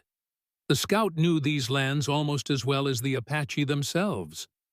After a mile at full gallop, Thaddeus spotted what he sought, a narrow entrance to one of the larger arroyo systems. He guided Sherman into the dry streambed where high banks on either side would conceal their passage. The sand underfoot slowed their pace, but would also minimize tracks and dust. For over an hour he navigated the twisting arroyo network, doubling back occasionally, choosing forks that maintained a general eastward direction while creating a confusing trail. Sherman, though tiring, responded to every command with the trust built through years of partnership. When they finally emerged from the arroyo system, Black Mesa loomed on the horizon, a flat-topped prominence rising from the desert floor, its dark volcanic stone contrasting with the surrounding red landscape. If Ayanna had kept her word, her people would be somewhere on its slopes, hidden in the pinon and juniper forests that covered the higher elevations. No pursuit was visible behind him, though Thaddeus harbored no illusions that he'd lost them completely. Wells was too determined, Blackwood too skilled. They would follow, perhaps, dividing their forces to cover multiple approaches to the mesa. Sherman had given everything his coat dark with sweat breath, coming in labored gasps. Thaddeus dismounted, loosening the cinch to allow the horse better breathing, offering water from his canteen. "Rest a bit, old friend," he murmured, stroking the gelding's neck. "One more push, then you've earned a long recovery." While Sherman recovered, Thaddeus surveyed the terrain through his brass spyglass. The mesa's lower slopes offered multiple approach routes, some more exposed than others. He selected a path that utilized a series of shallow ravines for cover, planning their final approach. After 20 minutes, with Sherman's breathing normalized, Thaddeus remounted and began the careful ascent toward Black Mesa. The desert heat intensified as morning gave way to midday, the sun beating down mercilessly from a cloudless sky. Both man and horse were reaching their limits of endurance. They were halfway up the mesa when Thaddeus detected movement ahead. The unmistakable silhouette of an Apache warrior materialized from behind a juniper bow drawn and aimed directly at Thaddeus's chest. He raised his hand slowly, making no move toward his weapons. "I seek Ayanna?" he called. "Daughter of Nal-Nish, I am expected." The warrior held position, arrow-nocked expression, unreadable beneath the red ochre paint that covered half his face. After a tense moment, a second figure appeared, female, moving with familiar grace. Not Ayana, however, an older woman, perhaps 50, with silver streaks in her dark hair and the bearing of someone accustomed to authority. "You are the white husband," she stated in accented English. "Ayana said you would come, not so soon." "There's danger," Thaddeus replied urgently. "Cavalry patrol, and Harrison Wells, a powerful white man who wants your copper. They follow close behind me." The woman's expression didn't change, but she exchanged rapid words with the warrior in Apache. He lowered his bow slightly, though the arrow remained nocked. "Follow," she commanded, turning to ascend further up the mesa. Nal-Nish waits. They proceeded higher, following game trails invisible to untrained eyes. As they climbed, Thaddeus noted strategic, defensive positions, natural bottlenecks where a few warriors could hold off larger forces' rock formations that provided excellent cover for archers or riflemen. The Apache had chosen their ground well. The trail opened eventually into a small plateau halfway up the mesa. There, nestled against the cliff face, stood a temporary camp wickiups, arranged in a protective semicircle. Cooking fires carefully shielded to minimize visible smoke. Children played quietly under watchful eyes. Women worked at daily tasks. Warriors maintained weapons. At the center of the camp, seated on a woven blanket, beneath a juniper's shade, Nal-Nish conferred with several tribal elders. He looked up as Thaddeus approached, eyes widening slightly in surprise. "The husband returns quickly," he observed, rising with the deliberate care of age. "With news, I think." "Bad news," Thaddeus confirmed, dismounting stiffly. "Cavalry patrol, 20 men under Lieutenant Harrington. And Harrison Wells with 6 hired guns, including a scout named Blackwood, who's been watching your people for weeks." Nal-Nish absorbed this information with the stoicism characteristic of Apache elders. "How close?" "Hours behind me, maybe less." Thaddeus accepted a water skin offered by one of the women, drinking deeply before continuing. "They know about the copper. Wells intends to take it with the army's help, if necessary." "And you?" Nal-Nish studied him intently. "You escaped them to warn us." "Yes." Thaddeus met the old man's gaze directly. "Where is Ayana?" Something shifted in Nal-Nish's expression, a subtle softening. "My daughter hunts with Tahatan. They return soon." The name struck Thaddeus like a physical blow. "Tahatan, the war chief, the one who—" "Her former husband, yes." Nal-Nish gestured for Thaddeus to sit. "Much has happened since you left. Tahatan's warriors joined us yesterday. Old enemies become allies when facing greater threat." As Thaddeus lowered himself to the blanket, mind reeling with this new complication, activity erupted at the camp's edge. 2 riders approached, one female form instantly recognizable. Despite the distance, the other a powerfully built warrior on a paint horse. Ayana dismounted before her horse fully stopped moving toward them with purposeful strides. She wore buckskin leggings and a fringed hunting shirt, hair bound in a simple braid, a rifle slung across her back. Behind her followed a man whose presence commanded immediate attention, tall, broad-shouldered, with a face that seemed carved from the same dark stone as the mesa itself. Tahatan, Ayana's former husband, the traditional war chief whose hatred of whites was legendary throughout the territory. "White soldiers come," Ayana announced without preamble. "We saw dust clouds from the eastern ridge, many horses." Her gaze fell on Thaddeus' surprise, flickering briefly across her composed features. "Husband, you return sooner than expected." "With warnings of danger," Nalnish explained. The same soldiers you saw. Tahatan stepped forward, assessing Thaddeus with cold contempt. This is the white man you married, the one who will save your people. His English carried a heavier accent than Ayana's, but his meaning was unmistakable. He brings the army to our doorstep. Not by choice, Thaddeus responded, rising to face the war chief directly. I was captured, escaped to warn you. Convenient story.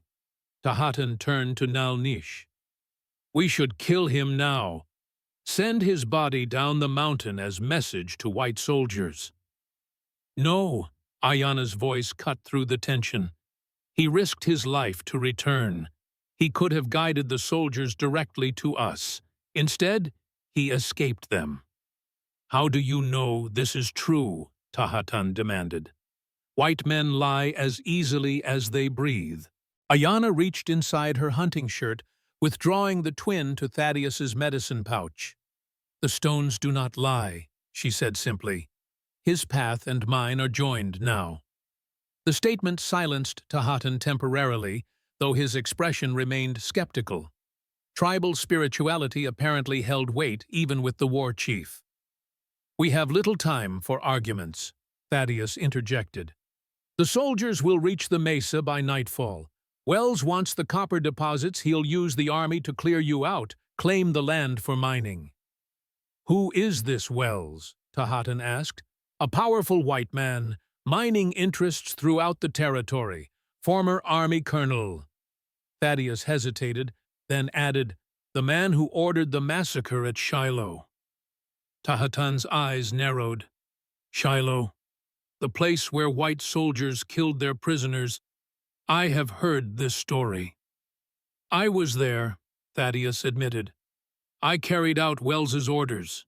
217 Confederate prisoners executed after the battle. The confession hung in the air, heavy as summer thunderclouds. Ayana's expression revealed nothing, though her hand tightened around the medicine pouch. You killed prisoners. Tahatan's voice carried both disgust and a hint of grudging respect for the honesty. Why? Because I was ordered to. Because I believed in chain of command. Because I was a coward who feared punishment more than I feared becoming a monster. The words came harder than Thaddeus had expected, years of suppressed guilt finally finding voice. I've been running from that day ever since.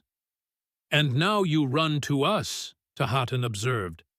Interesting choice for a murderer seeking redemption. I don't expect redemption, only a chance to prevent more innocent deaths. Thaddeus turned to Nalnish. Your people need to move, now. Find deeper hiding places until... Until when? Ayana interrupted. Until they hunt us down elsewhere. Until they force us back to San Carlos to die of sickness and starvation. Until they take everything that remains of our world. She shook her head decisively. No more running. She speaks wisdom, Tahatan agreed, surprising both Thaddeus and Nalnish. Apache have run too long. This mesa, this copper gives us strength to negotiate, to fight, if necessary. Nalnish considered both younger leaders, then nodded slowly. We stay, we defend, but wisely. He turned to Thaddeus. Tell us about these soldiers, their weapons, their leader's mind. For the next hour, they developed strategy, Thaddeus providing detailed information about Harrington's patrol, Wells's men, cavalry tactics, while Tahatan and Ayana contributed intimate knowledge of the terrain. Nalnish offered historical perspective recounting previous encounters with military forces. A plan emerged. Utilize the mesa's natural defensive positions. Prepare multiple fallback points. Establish escape routes for non-combatants. Small groups of warriors would harass approaching forces, creating the impression of larger numbers while avoiding direct confrontation where possible. The Lieutenant Harrington is a decent man caught between duty and conscience, Thaddeus explained. If offered honorable alternatives, he might break from Wells's influence. White men's honor, Tahatan scoffed. Empty words. Not always, Ayana countered. Some keep their promises. The Franciscan sisters who taught me, the Indian agent who warned us about the reservation conditions. She glanced at Thaddeus. Men who risk their lives to warn their enemies of danger. The unexpected defense warmed something in Thaddeus's chest, though he maintained focus on practical matters. Wells is the real threat. He wants the copper desperately enough to murder for it. Has done so before. Then we must separate him from his military protection, Nalnish concluded. Make Lieutenant Harrington see truth. How? Tahatan demanded. White soldiers follow orders. Their eyes stay closed to injustice against Apache. Not all. Thaddeus thought of Harrington's midnight questions about Shiloh. Some question. Some remember their humanity. As discussion continued, Thaddeus became aware of Ayana watching him with an intensity that suggested unspoken questions. When the council adjourned to implement their preparations, she approached him directly. "Walk with me," she requested, not a suggestion but a command. They moved away from the main camp following a narrow trail that led to a small spring bubbling from the mesa's rocky face. Juniper and pinon pine provided shade, their resinous scent mingling with desert sage on the warm air. When they were beyond earshot of others, Ayana turned to face him. "You killed prisoners at Shiloh. Unarmed men." Yes. Thaddeus saw no point denying what he'd already admitted to Tahatan. "Why tell this now to me, to my people? Because you deserved truth before placing your lives in my hands." He gestured toward the distant dust clouds, marking their pursuers' approach. "Because understanding Wells, what he's capable of, what I did under his command, is essential to surviving what's coming." Ayana was silent for several moments, dark eyes searching his face for something Thaddeus couldn't name. "My father believes you were sent by spirits," she said finally. "A white warrior who would help bridge our worlds. I believed you were merely useful a tool to achieve necessary goals. And now I see a man carrying wounds deeper than any knife could make." Her expression softened marginally. A man trying to become something different than what he was. Before Thaddeus could respond, movement caught his attention, a warrior approaching rapidly from the camp. The man spoke urgently to Ayana in Apache. "Riders approaching from the south," she translated, expression darkening. "Not the soldiers, different men. Blackwood leads them." "Wells's advance scouts," Thaddeus concluded grimly, "splitting his forces to locate your position before the main body arrives." They hurried back to camp where Tahatan was already organizing warriors for defense. The war chief's previous hostility toward Thaddeus had shifted to grudging professional respect, one fighter acknowledging another's expertise. 6 riders, Tahatan reported, coming up the south trail, following tracks. "Blackwood knows we're here," Thaddeus warned. "He's confirming exact location before Wells commits his main force. Then we must ensure he doesn't report back." Tahatan selected 6 warriors with a gesture. "We take them quietly. No rifles. No warning to others." "I'm coming with you," Thaddeus stated, checking his revolver. Tahatan considered him briefly, then nodded. "Show me the white man who betrayed his oath. Let me judge if you keep yours." Within minutes, the small war party moved out, descending through the juniper forest toward where Blackwood's group would likely approach. Thaddeus followed Tahatan's lead, impressed, despite himself, with the war chief's tactical instincts. The Apache positioned themselves perfectly, using terrain, maintaining communication through subtle bird calls, establishing clear fields of fire. They settled into ambush positions along a narrow section of trail, where riders would be forced to proceed single file between rock formations. Thaddeus found himself beside Tahatan, both men concealed behind boulders overlooking the path. "You were her husband before," Thaddeus said quietly, breaking the tense silence. "Hyenas." Tahatan's expression remained focused on the trail below. "Many seasons ago, before White School took her. You still care for her." Now the war chief did turn dark eyes, evaluating Thaddeus with new interest. "She is mother of my son." The revelation struck Thaddeus like a physical blow. "Your son, where? Dead. 2 winters past. Sickness from white man's blankets." Tahatan's voice remained steady, though something flickered behind his stoic expression. "After Ayana chose different path, learned white ways to fight white men, I chose warrior's path. And now we find both paths lead here." Tahatan returned his attention to the trail. "They come." The approaching riders emerged around a bend in the trail. Blackwood in the lead, followed by 5 hard-faced men whose expressions and bearing marked them as professional killers rather than miners or businessmen. They rode cautiously, rifles across their saddles, eyes scanning the slopes. Tahatan raised his hand, signaling his warriors to hold position. "Wait for all 6 riders to enter the ambush zone.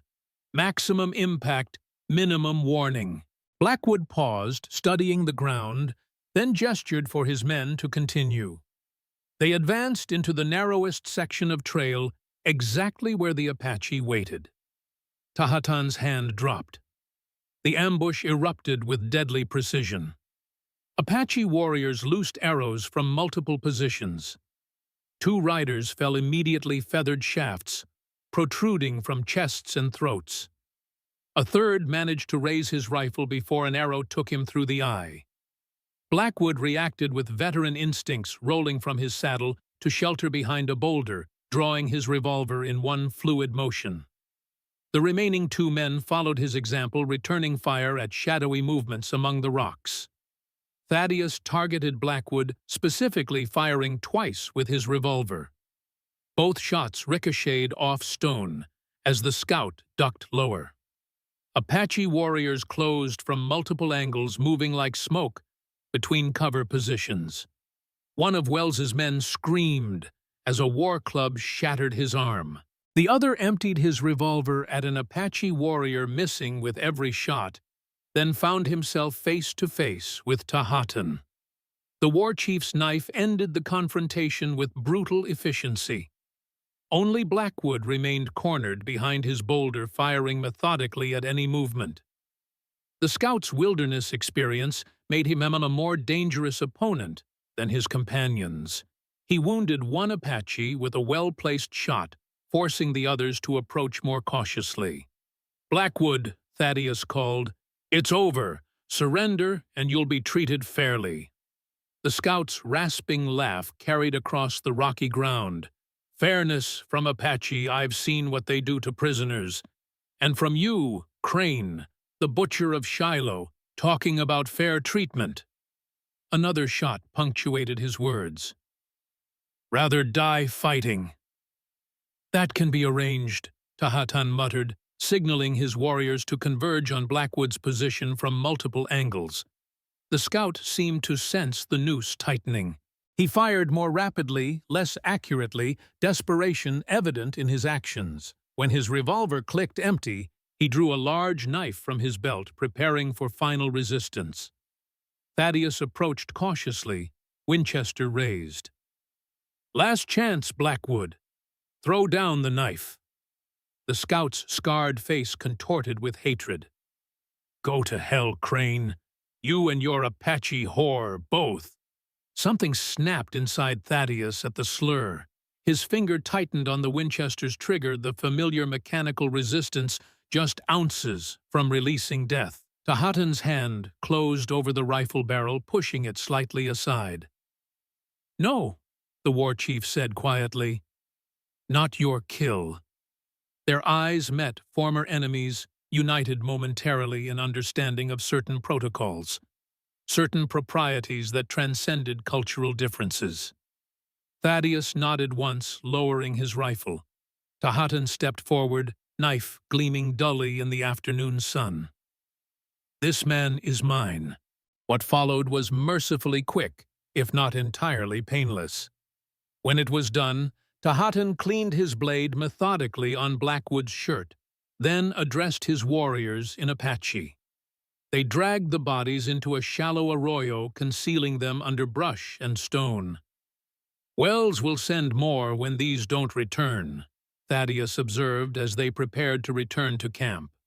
"Let him," Tahatan replied with grim satisfaction. "The mesa will take them too." They climbed back toward the camp in silence, the shared violence creating an unexpected bond between them. Near the summit, Tahatan paused, gazing out across the vast desert landscape stretched below. The dust clouds of the main cavalry force were visible now, perhaps 2 hours distant. "She chose you for a reason," the war chief said abruptly. "Ayanna sees things others cannot, like her grandmother before her." Thaddeus waited, sensing more to come. "If you betray her trust," Tahatan continued, "I will find you wherever you run. I will take your scalp while you still breathe." "Understood." Thaddeus met the war chief's gaze directly. "But you should know I'm not running anymore." Something like respect flickered in Tahatan's expression. "Good, because neither are we." They reached the camp to find preparations well advanced.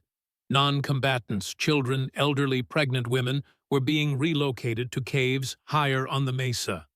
Defensive positions had been reinforced with stone breastworks. Water containers filled weapons, distributed medicine bundles prepared. Ayanna met them at the perimeter expression, revealing momentary relief at their safe return before resuming its customary composure. "Blackwood," she asked simply. "Will not trouble us again," Tahatan answered. "Nor his men." She nodded, accepting the news without requiring details. "Wells will know soon that something is wrong." "Let him come," Tahatan declared confidently. "We are ready." Thaddeus was less certain. Despite their preparations, 20 cavalry troopers plus Wells's remaining men represented formidable opposition. The Apache had perhaps 15 warriors capable of fighting effectively.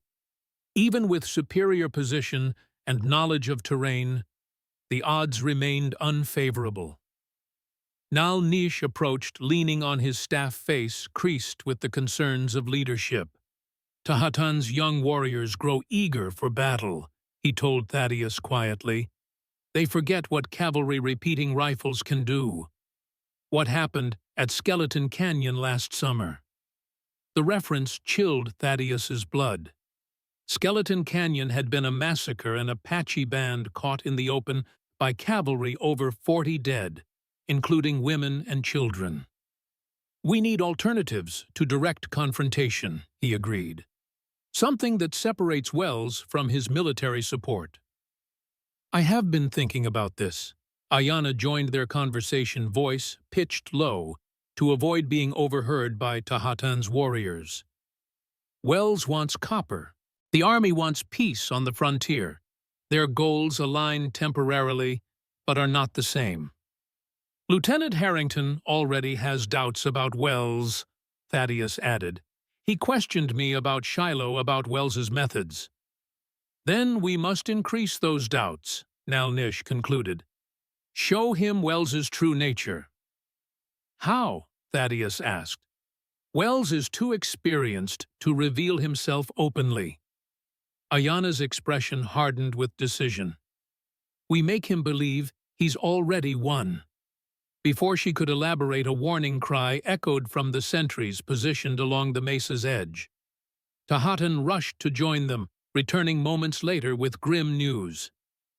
"Soldiers have reached the base of the mesa," he reported. "They establish camp. Prepare for morning assault." "No!" Thaddeus contradicted, moving to verify for himself. Through his spyglass, he observed the cavalry deployment with growing concern. They're not camping. They're surrounding the mesa, cutting off escape routes.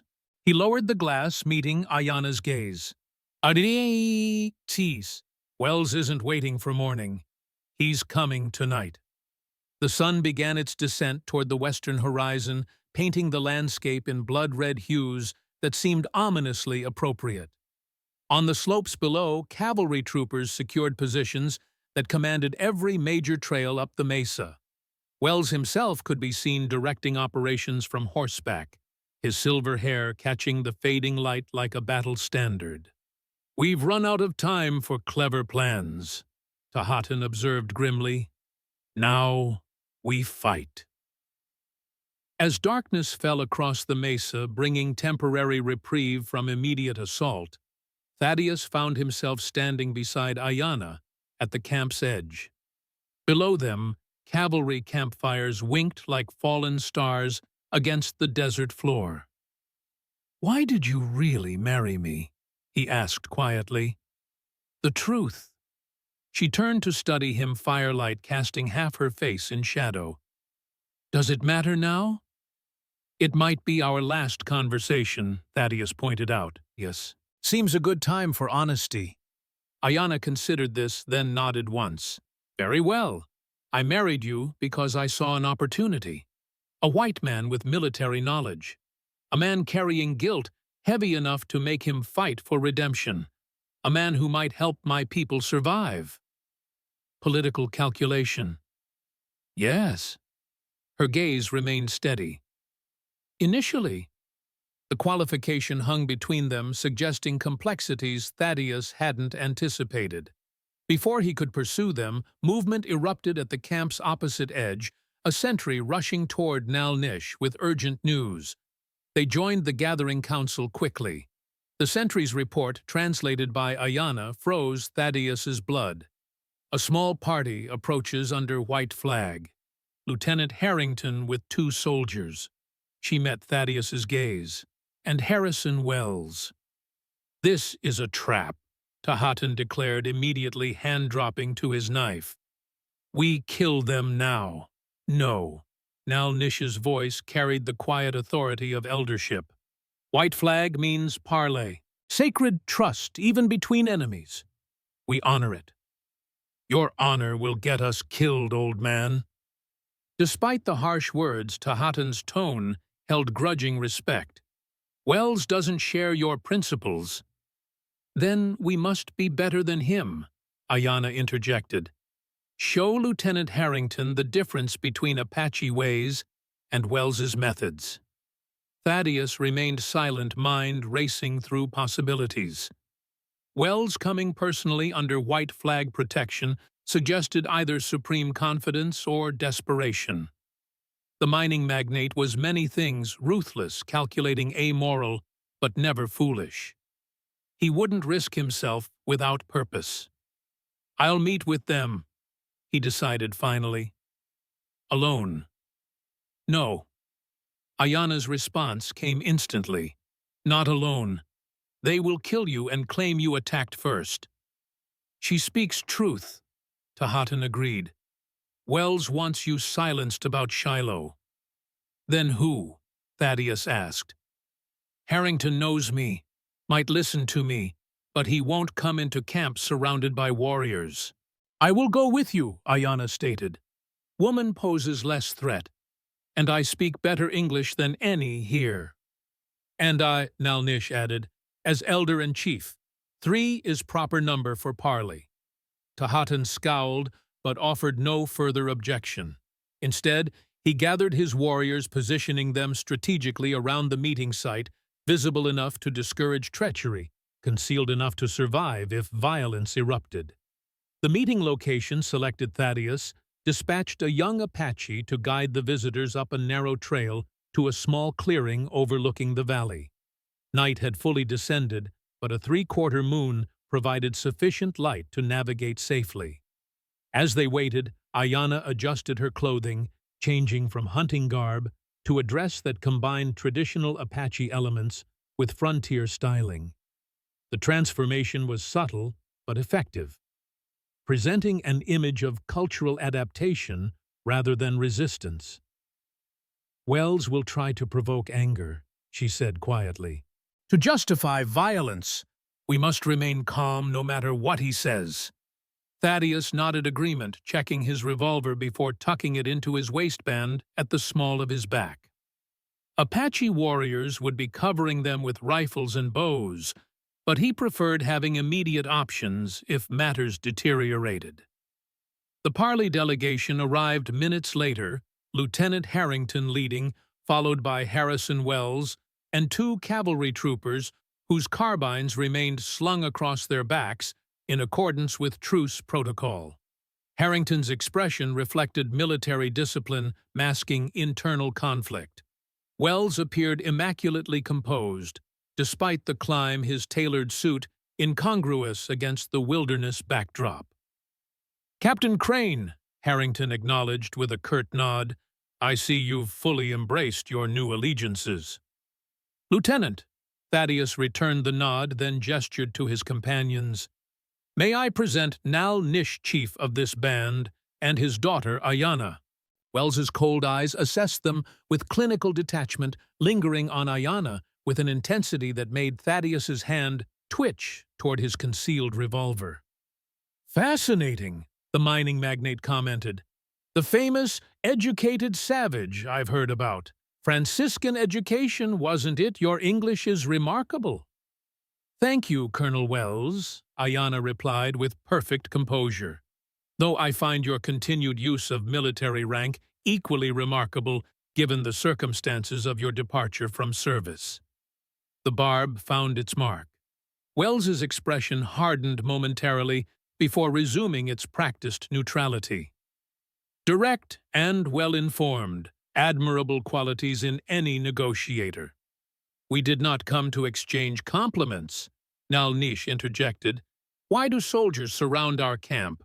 We have broken no laws. No laws? Wells raised an eyebrow. You've fled a legally established reservation, harbored a wanted military deserter, and concealed valuable mineral deposits on federally administered lands. I'd say you've broken quite a few laws, Chief Nal Nish.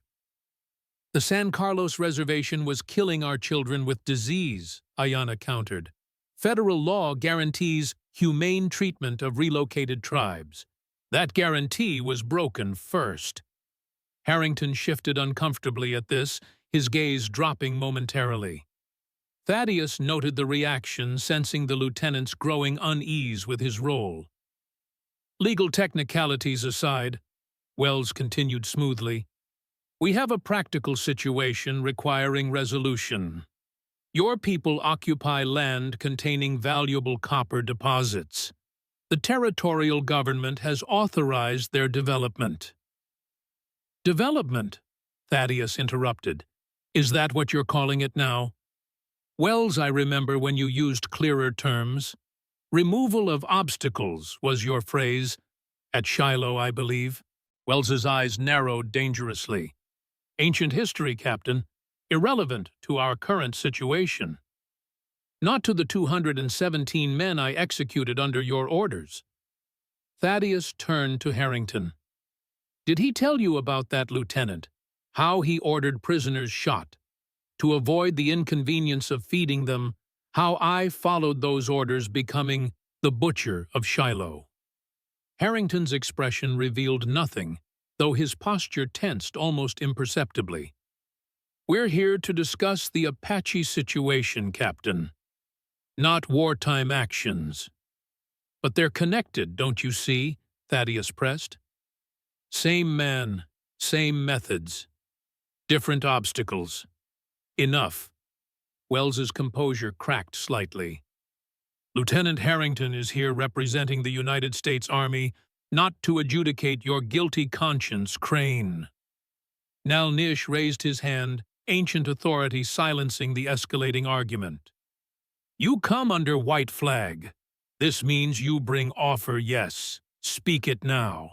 Wells composed himself, straightening his jacket with practiced dignity. Indeed, my offer is straightforward.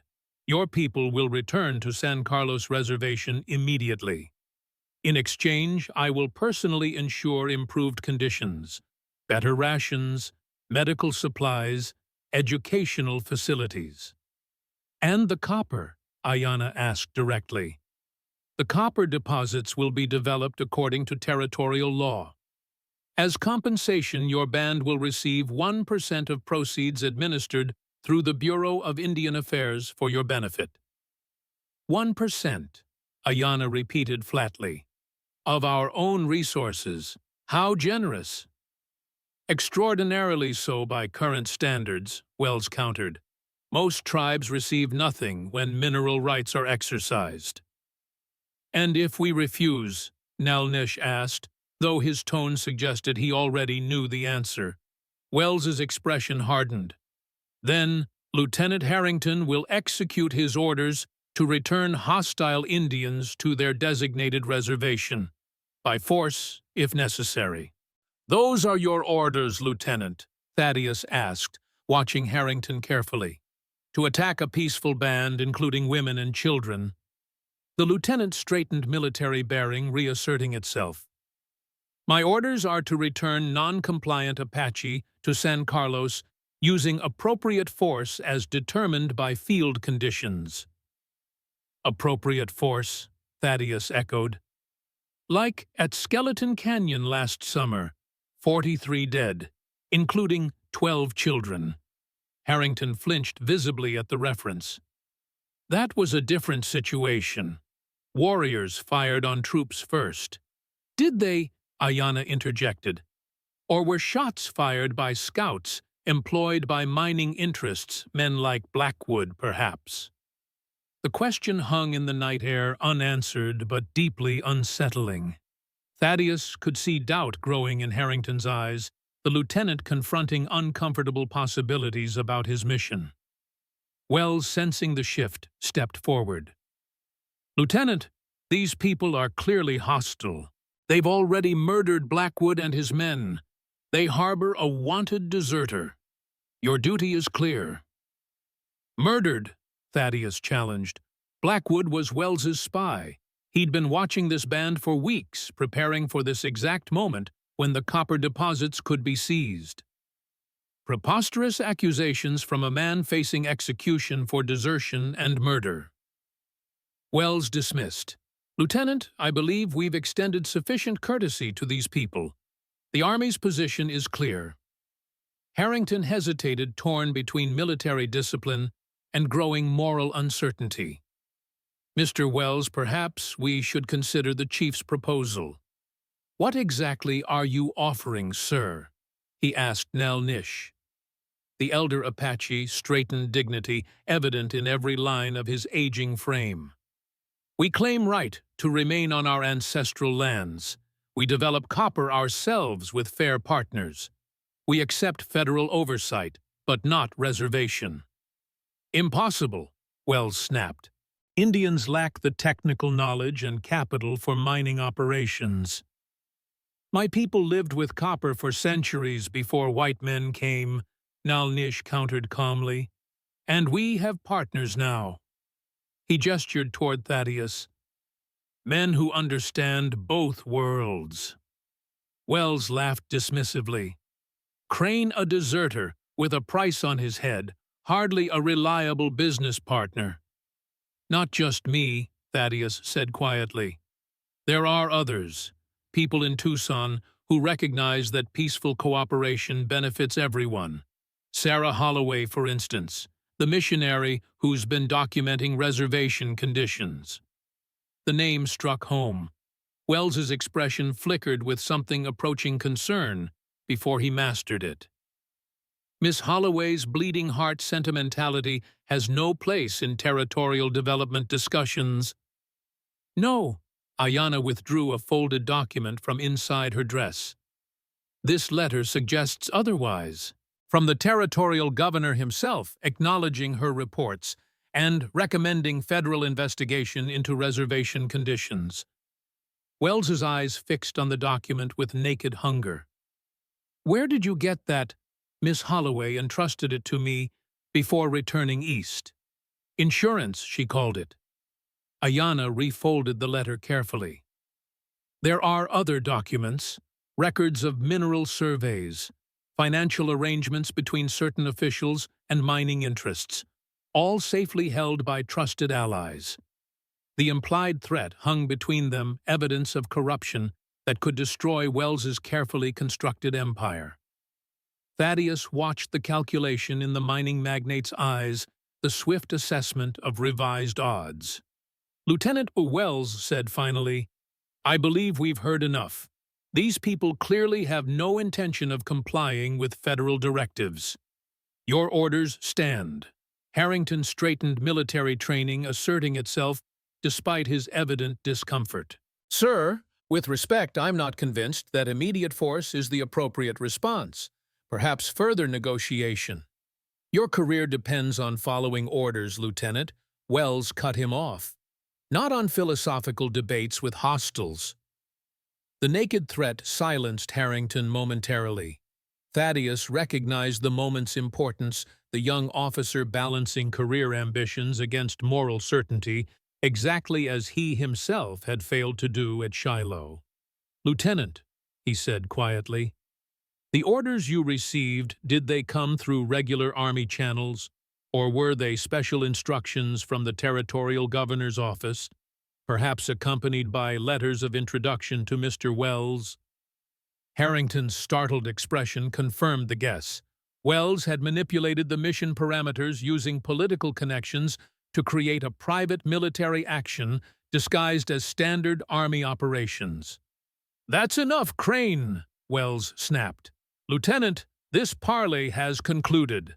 Return to your men and prepare them for morning operations." "What operations exactly, sir?" Harrington asked, newfound steel in his voice. "My orders specify returning hostile Apache to the reservation. But I'm not seeing hostiles here. I'm seeing families who left San Carlos because conditions were killing their children." "You're seeing what they want you to see," Wells insisted. "These people murdered Blackwood. They harbor a deserter who's filling your head with lies about Shiloh ancient history twisted to serve their purpose." "Not lies," Thaddeus said quietly. "You know what happened at Shiloh, Wells. You gave the order. I carried it out. 217 men executed because feeding them was inconvenient to your timetable. War necessitates harsh decisions," Wells dismissed. "You understood that once, Crane, before you lost your nerve." "Before I found my conscience," Thaddeus corrected. "Something you've never been burdened with." The two cavalry troopers exchanged uncomfortable glances, clearly unsettled by the conversation's direction. Harrington's expression had hardened into something approaching resolution. "Mr. Wells," the lieutenant said finally, "I believe I need to reconsider the parameters of this operation. My orders specify hostile Apache. If Chief Nal Nish is willing to negotiate peacefully, military action seems premature." Wells's face flushed with barely contained fury. "You're exceeding your authority, Lieutenant. These decisions aren't yours to make." "Actually, Sir, field discretion is explicitly granted to commanding officers in Indian Territory operations." Harrington's voice had found its certainty. "I'm exercising that discretion now. There will be no attack on this camp without clear hostile action from its occupants." The mining magnate's composure cracked completely. "You're throwing away your career, Harrington. One word from me to the governor, and you'll spend the next decade patrolling the most godforsaken outposts in the territory." "Perhaps," the lieutenant acknowledged, "but I'll do so with a clear conscience." He turned to Nal Nish. "Chief, I propose we continue these discussions tomorrow. Formal negotiations regarding your status and the copper deposits." "This is outrageous," Wells sputtered. "Lieutenant, I remind you that you are under my authority for this operation." "No, sir," Harrington contradicted calmly. "I'm under Army authority. You're a civilian consultant whose recommendations I'm no longer following." He gestured to his troopers. "We're returning to camp. The parley is concluded." As the lieutenant turned to leave, Wells's hand moved swiftly to his coat, withdrawing a small Derringer pistol. "This isn't over, Lieutenant. These savages and their white renegade deserve no consideration." The pistol swung toward Thaddeus, the most immediate threat to Wells's plans. Time seemed to slow as Thaddeus registered the weapon's movement, his own hand reaching for his concealed revolver, even as he knew he would be too late. Three things happened simultaneously. Ayanna shouted a warning in Apache, Harrington spun back toward the commotion, and an arrow materialized in Wells's shoulder with such force that it drove him backward several steps. Tahatan emerged from the shadows, another arrow already nocked in his bow. "Next one goes through your eye," the war chief promised. "Drop the gun." Wells' face, contorted with pain and rage, nevertheless maintained his grip on the Derringer. "Apache treachery during parley," he gasped. "Just as I warned you, Lieutenant. Shoot them. That's an order." The cavalry troopers looked to Harrington for direction, carbines still slung across their backs. The lieutenant assessed the situation with remarkable composure. "Lower your bow, sir," he instructed Tahatan. "Mr. Wells, drop your weapon immediately. You've violated parley protocols." For a moment, the tableau held Wells' half-kneeling Derringer still clutched in white-knuckled fingers, arrow protruding grotesquely from his shoulder.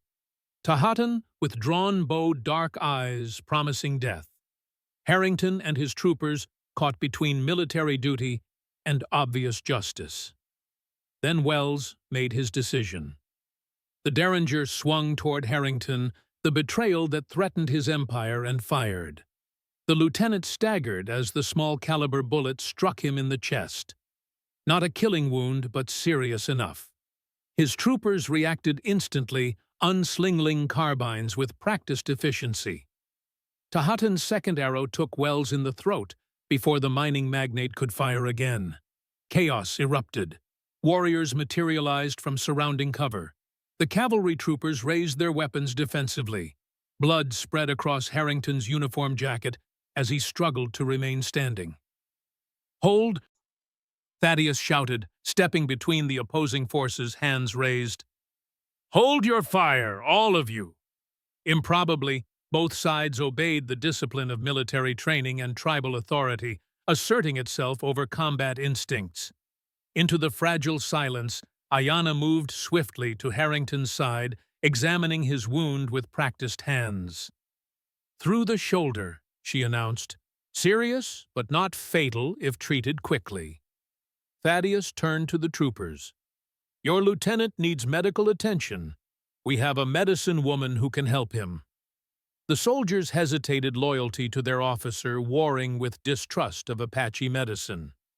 Harrington made the decision for them, his voice weak but commanding. "Stand down, no firing unless fired upon." He grimaced with pain. "Captain Crane is correct. I require medical attention." Nal Nish gestured toward the camp. "Bring him. Our medicine woman will help." Wells lay unmoving, blood pooling beneath him, Tahatan's arrow protruding from his throat like a macabre ornament. The war chief approached the body knife drawn to collect proof of kill according to Apache tradition. "No," Ayanna stopped him. "Leave him. Let his own people bury him." Tahatan scowled, but stepped back, respecting her authority in this moment. "As you wish, but I keep his weapons." He collected Wells's ornate Derringer and a knife from the dead man's boot. Trophy of Apache victory. With Harrington supported between his troopers, the group made their way back to the Apache camp. Thaddeus remained beside the lieutenant, voice pitched for his ears alone. "What you did back there, standing against Wells, that took courage." Harrington grimaced through pain. "Not courage, duty, the real kind." He glanced sideways at Thaddeus. "What happens now, Captain? Now we prevent this from becoming a bloodbath." Thaddeus gestured toward the cavalry camp visible below. "Your sergeant will be wondering why shots were fired during a parley. He'll be preparing to attack." "Davidson's a good man. Follows orders." Harrington winced as they navigated a steep section of trail. "I need to get word to him. Explain what happened." "We'll send your troopers back with a message once the medicine woman has treated you," Thaddeus assured him. "This can still end without further bloodshed." At camp, the Apache medicine woman, an elderly female whose hands moved with the certainty of decades of experience, treated Harrington's wound with a mixture of traditional methods and practical frontier medicine. Herbs to fight infection, precise bandaging to control bleeding, a poultice to reduce inflammation. Throughout, Ayana assisted translating instructions and explaining procedures to the wary lieutenant. When treatment was complete, Harrington sat propped against a cedar post, pale but alert. His troopers hovered nearby, carbines now secured, but vigilance undiminished. "Your men need to return to camp," Thaddeus told him. "Explain what happened. Make it clear that Wells violated parley by drawing first." Harrington nodded weakly. "Cooper Martinez returned to Sergeant Davidson. Inform him that Mr. Wells attempted to shoot me during negotiations and was killed by Apache defending their chief. I am wounded, but receiving treatment. The Apache have offered peaceful settlement. There is to be no attack without my direct orders."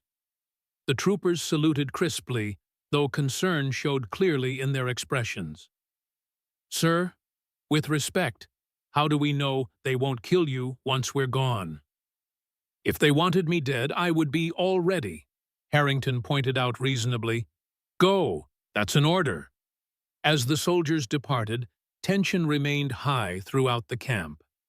Tahatan's warriors maintained defensive positions, watching for any sign of cavalry movement below. Nal Nish conferred with tribal elders, determining their next steps. Ayana found Thaddeus at the camp's edge, where he stood contemplating the cavalry positions visible by moonlight. She joined him in silence, her presence somehow steadying despite the uncertainty surrounding them. "What will happen now?" she asked finally. "Depends on Sergeant Davidson. If he trusts Harrington's message, we have a chance for peaceful resolution. If not—" Thaddeus left the alternative unspoken. "The lieutenant seems honorable. His men respect him." "Yes." Thaddeus turned to face her directly.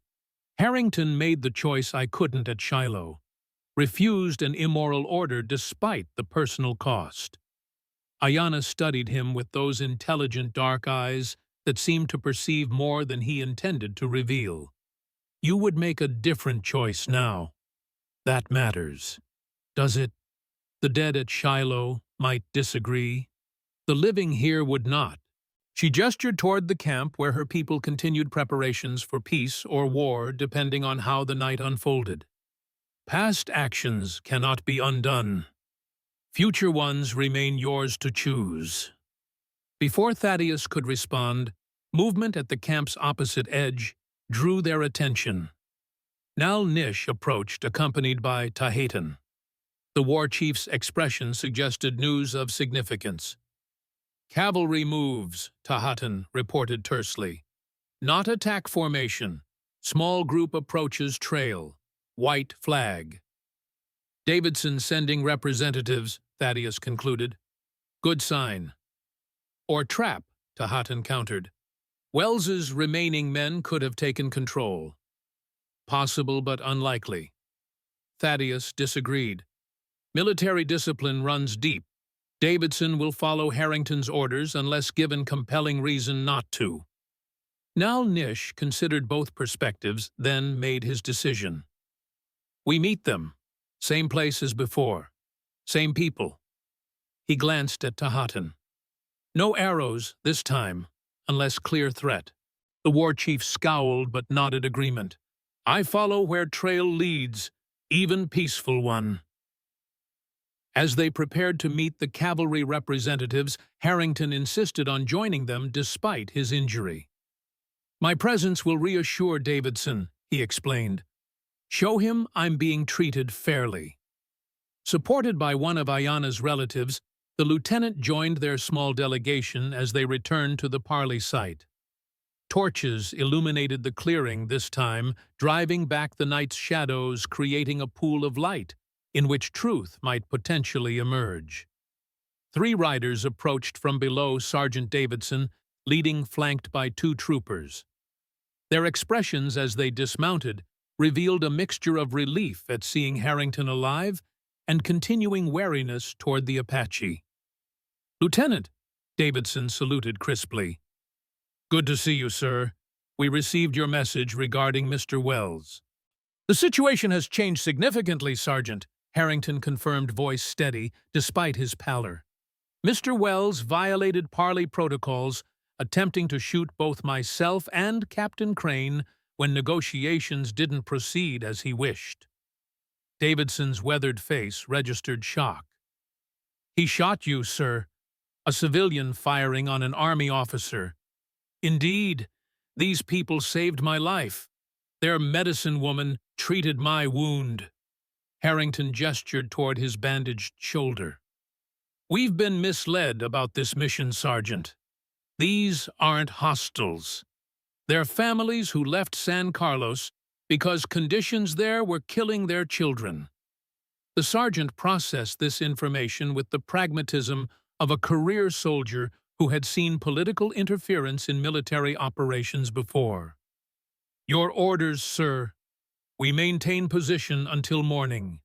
No aggressive action." Harrington straightened, despite obvious pain. "I intend to negotiate a peaceful settlement regarding their status and the copper deposits Wells was so desperate to acquire." Davidson nodded, military discipline evident in his acceptance of altered circumstances. "And Wells's men, sir?"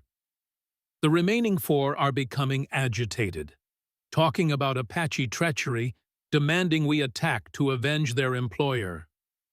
"Disarm them," Harrington ordered without hesitation.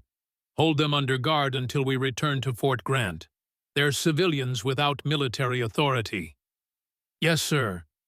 Davidson saluted again, then turned to Nalnish. "Chief, the lieutenant vouches for your peaceful intentions. That's good enough for this old soldier." Nalnish inclined his head respectfully. "We seek only to live without our children dying from white man's diseases. To use our land's wealth to secure our future." "Reasonable goals," Davidson acknowledged, "though above my pay grade to approve." He glanced at Harrington. "Will you return to camp for the night, sir? Our medic should examine your wound." Harrington considered briefly, then shook his head. "I'll remain here, Sergeant. Continue discussions with Chief Nalnish. These people have shown more honor than our civilian advisor did. I believe we can reach an agreement beneficial to all parties."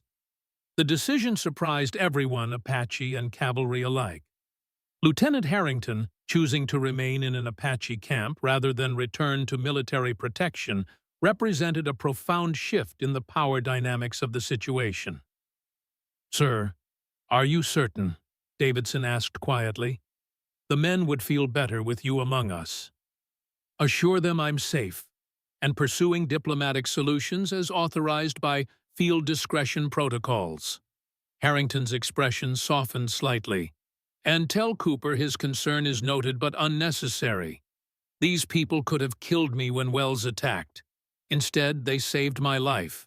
As Davidson and his troopers departed, the fragile peace held cavalry maintaining positions below Apache defenders, above neither side advancing toward conflict. A stalemate that offered opportunity for something beyond the usual pattern of violence and retribution. "You've taken a significant risk, Lieutenant," Thaddeus observed as they returned to camp. "Your superiors may not appreciate your interpretation of field discretion." Harrington managed a pained smile. "Perhaps, but I'll face whatever consequences come with a clear conscience." Something I suspect you understand, Captain.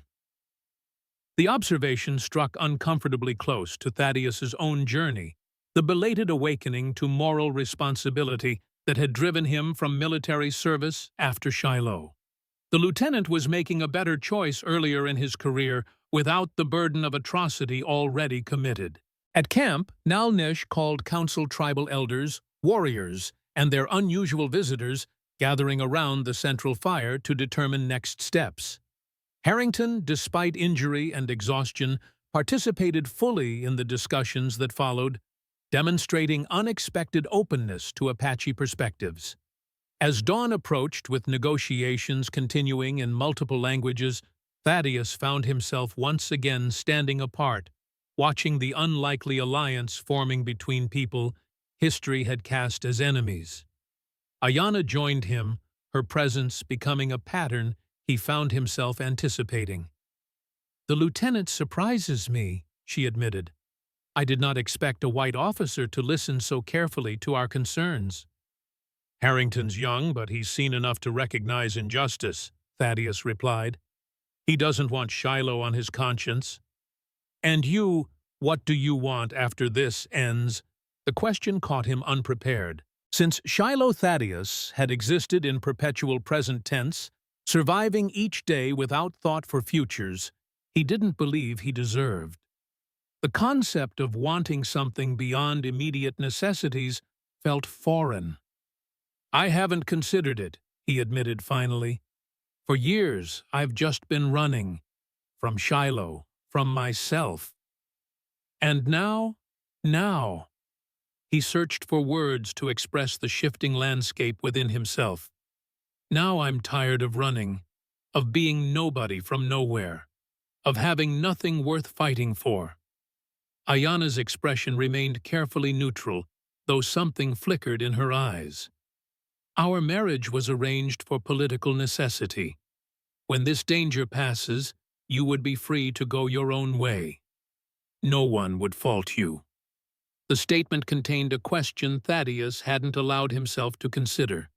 He studied her in the fading firelight, this remarkable woman who had calculated a political alliance, then fought beside him with unflinching courage, whose intelligence and determination had navigated impossible circumstances, whose presence beside him now felt increasingly essential rather than incidental.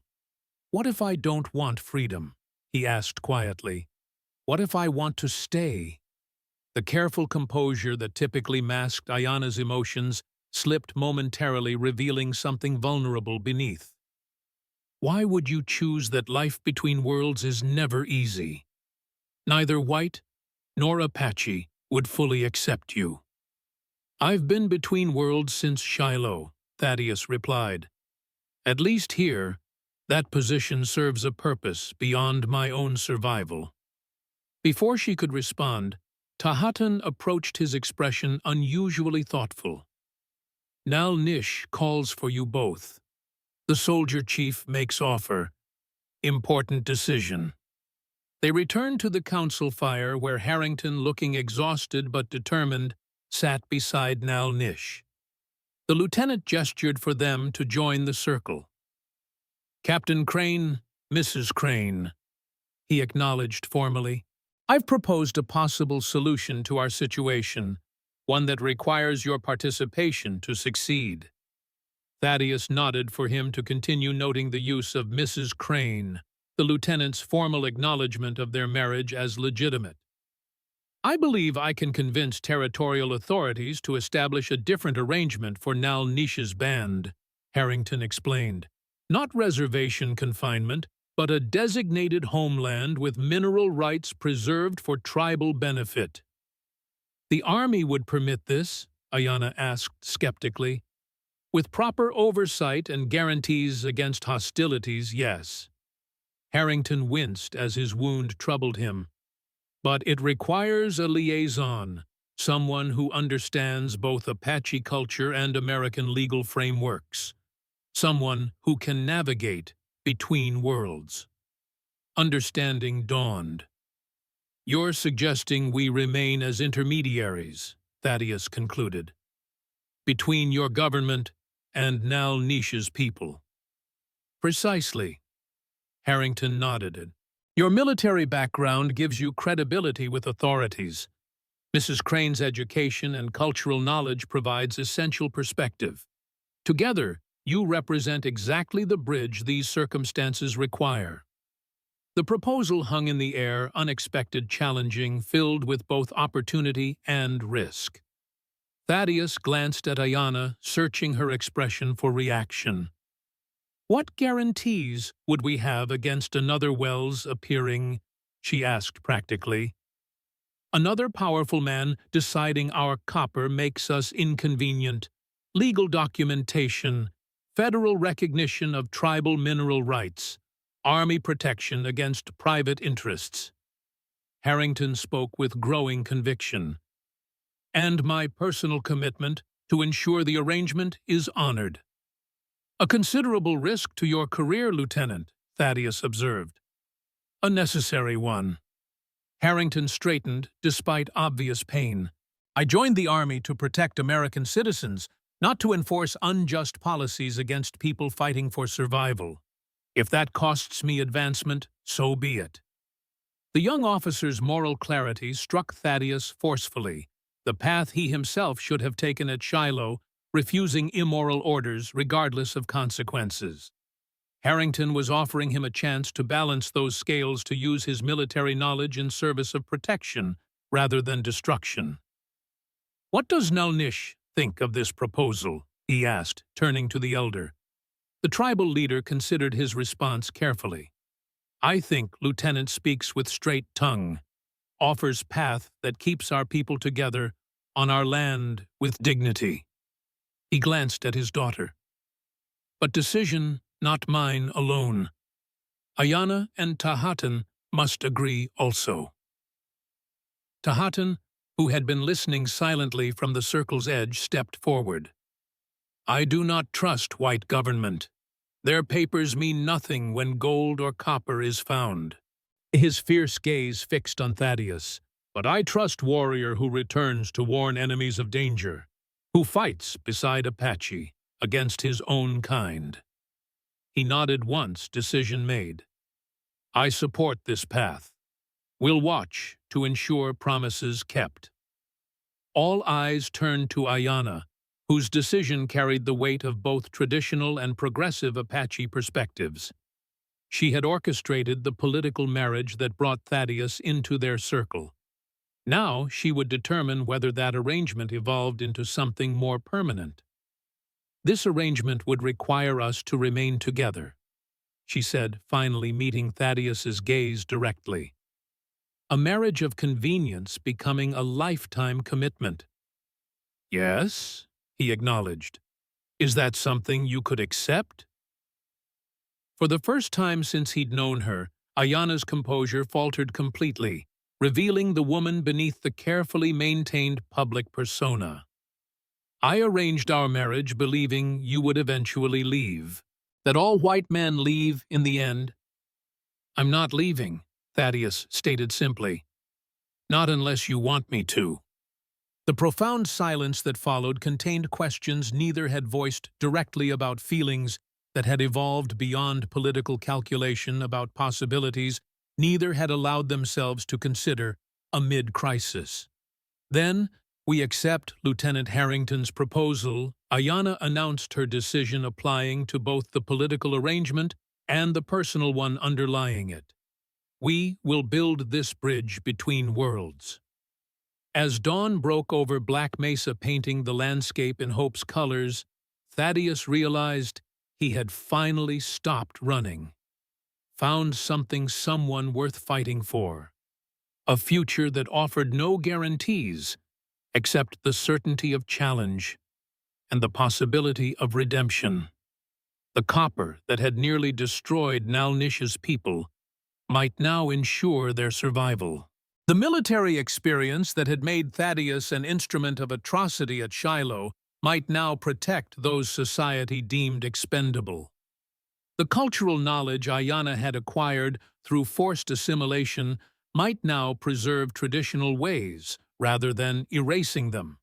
Together, They would attempt what seemed impossible existence in the borderlands between worlds, creating space where neither side could fully claim them, but where both might eventually learn to listen. 5 years passed with the steady rhythm of seasons that had marked Apache existence for centuries. Spring rains giving way to summer heat. Autumn winds surrendering to winter's brief but bitter cold. Then, renewal once more, the cycle continuing regardless of human struggles beneath its eternal patterns. Black Mesa had transformed during those years. What began as a temporary refuge for Nal Nish's band had evolved into something unprecedented, neither reservation nor traditional Apache village, but a unique community forging its own identity at the boundaries between worlds. Thaddeus Crane stood at the eastern edge of the settlement, watching dawn illuminate the desert landscape he now called home. At 45, silver threads had begun appearing in his dark hair, and the lines around his eyes had deepened. The Winchester rifle, that had once seemed an extension of his arm, now spent more time mounted on the wall of the home he shared with Ayanna, though he still maintained it with military precision.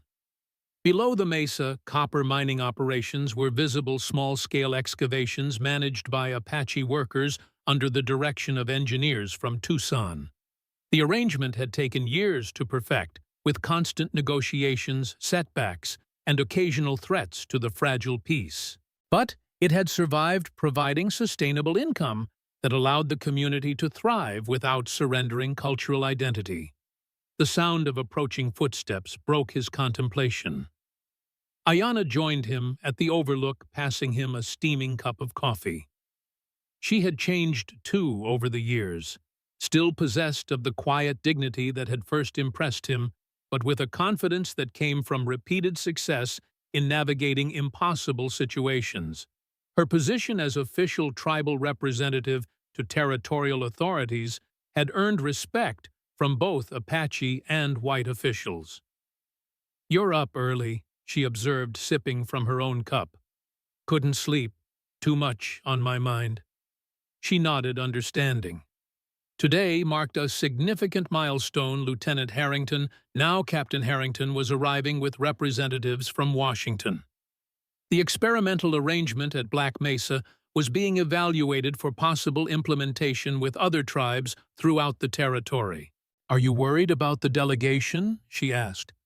"Not worried, just," Thaddeus searched for the right words, "aware of how fragile everything we've built remains.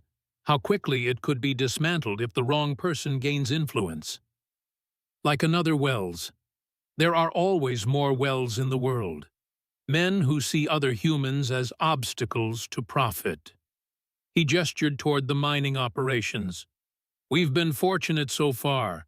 Harrington's protection, Governor Stafford's support. But administrations change. Policies shift." Ayanna studied him with the perceptive gaze that still occasionally unsettled him, as if she could see beyond his words to the deeper currents beneath. "This isn't just about politics." Thaddeus sighed, accepting her insight, as he had come to do over their years together. "No, it's about legacy. What remains when we're gone. Whether what we've built here will outlast us." "A very white concern," she teased gently. "Apache think in cycles, not straight lines of progress."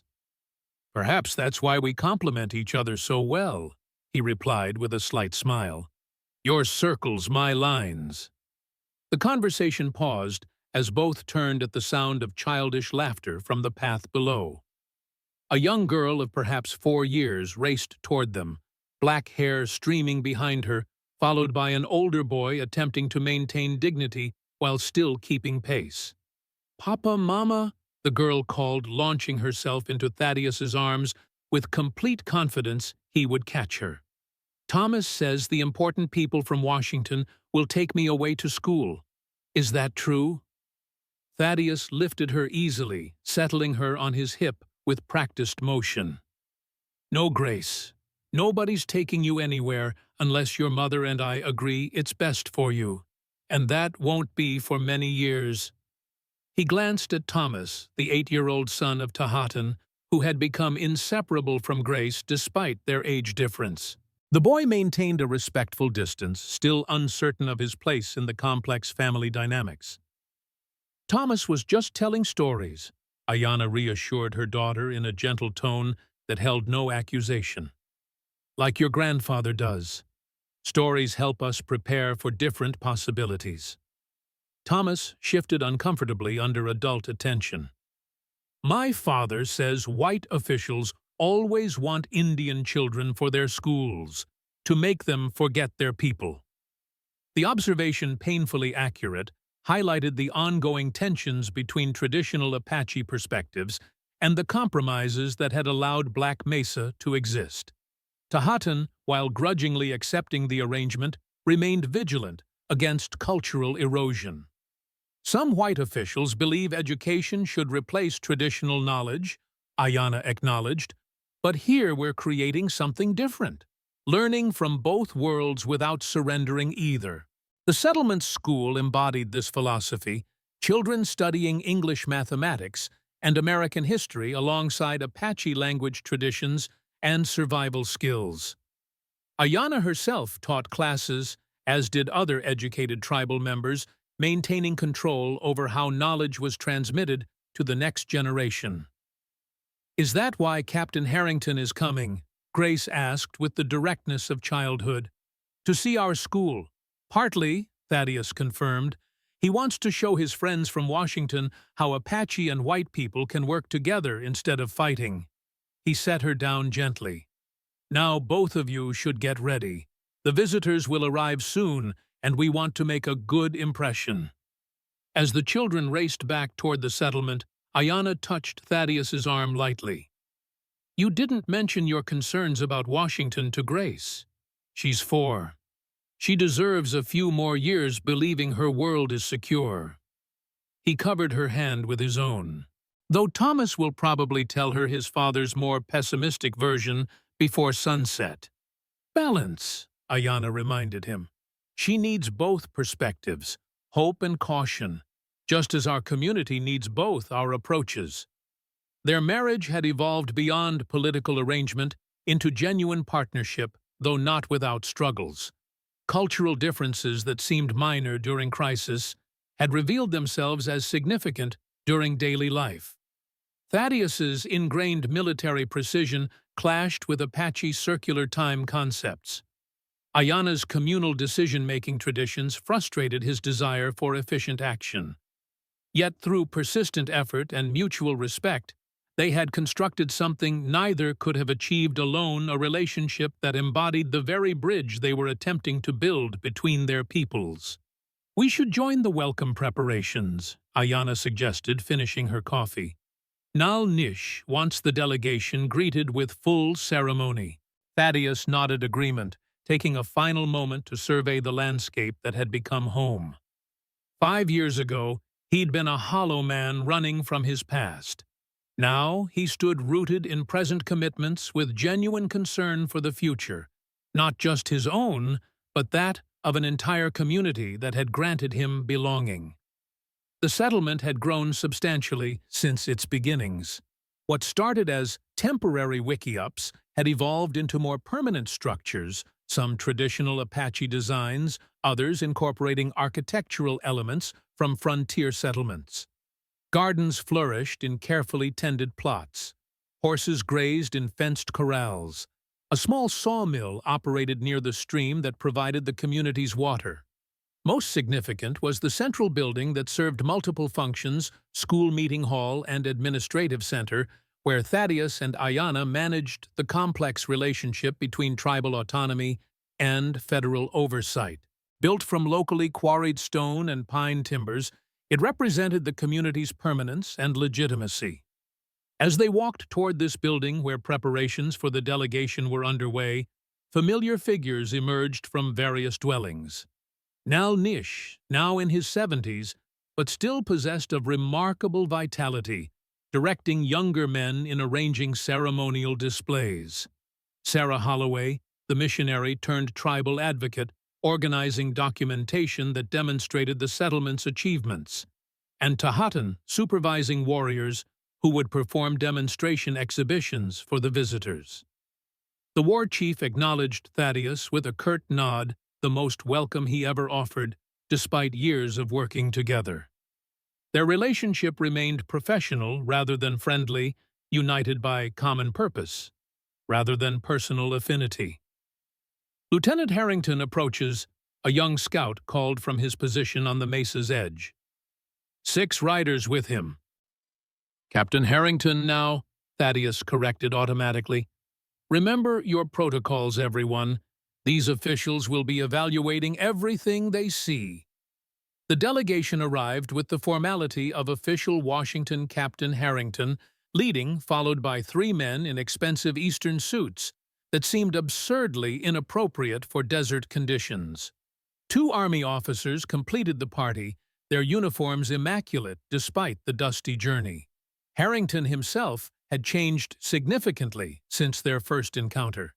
The untested lieutenant had matured into a confident captain, his bearing reflecting both military discipline and the moral certainty that had led him to support the Black Mesa experiment. The decision had indeed cost him professionally 5 years at the same rank when his peers had advanced more rapidly, but had earned him reputation as an innovative problem solver in Indian affairs. "Captain Crane," he greeted, dismounting with practiced ease. "Mrs. Crane, Chief Nal Nish. A pleasure to see you all again." The formality of using Thaddeus's former rank had become their shared custom, acknowledging military brotherhood while diplomatically avoiding the complications of desertion charges that remained technically unresolved. The territorial governor had quietly suspended pursuit of the matter, but without formal pardon. Thaddeus's legal status remained precarious. "Captain Harrington," Thaddeus returned the greeting. "Welcome back to Black Mesa. Allow me to present Congressman James Wilcox from the House Committee on Indian Affairs." Harrington continued gesturing to a portly man whose expensive suit strained at the buttons. "Mr. Edward Chamberlain from the Interior Department. Mr. Richard Kensington, representing territorial mining interests. And Lieutenants Fisher and Davidson, whom you remember." Sergeant Davidson, now Lieutenant Davidson, offered Thaddeus a private nod of recognition. The enlisted man who had witnessed the confrontation with Wells had subsequently supported Harrington's version of events, risking his own career in the process. "Gentlemen," Nal Nish stepped forward with the dignity of eldership. "Welcome to our home. We have prepared food demonstrations and discussions to show you our community."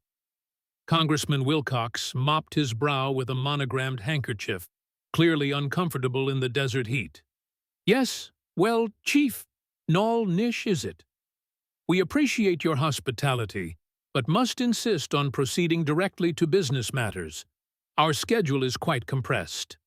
Ayana intervened smoothly, her experience with white officials evident in her approach. "Of course, Congressman. We've prepared the meeting hall with all relevant documentation. However, traditional Apache courtesy requires offering refreshment before business. Perhaps you would honor us by accepting water and shade while your horses are tended." The diplomatic compromise, acknowledging white urgency while maintaining Apache protocols, achieved its purpose. The delegation was guided to the central building, where cool water and shade provided welcome relief from the journey. As the visitors settled, Thaddeus caught Harrington's eye, drawing him slightly aside. "How bad is it?" he asked quietly. The captain's expression confirmed Thaddeus's concerns.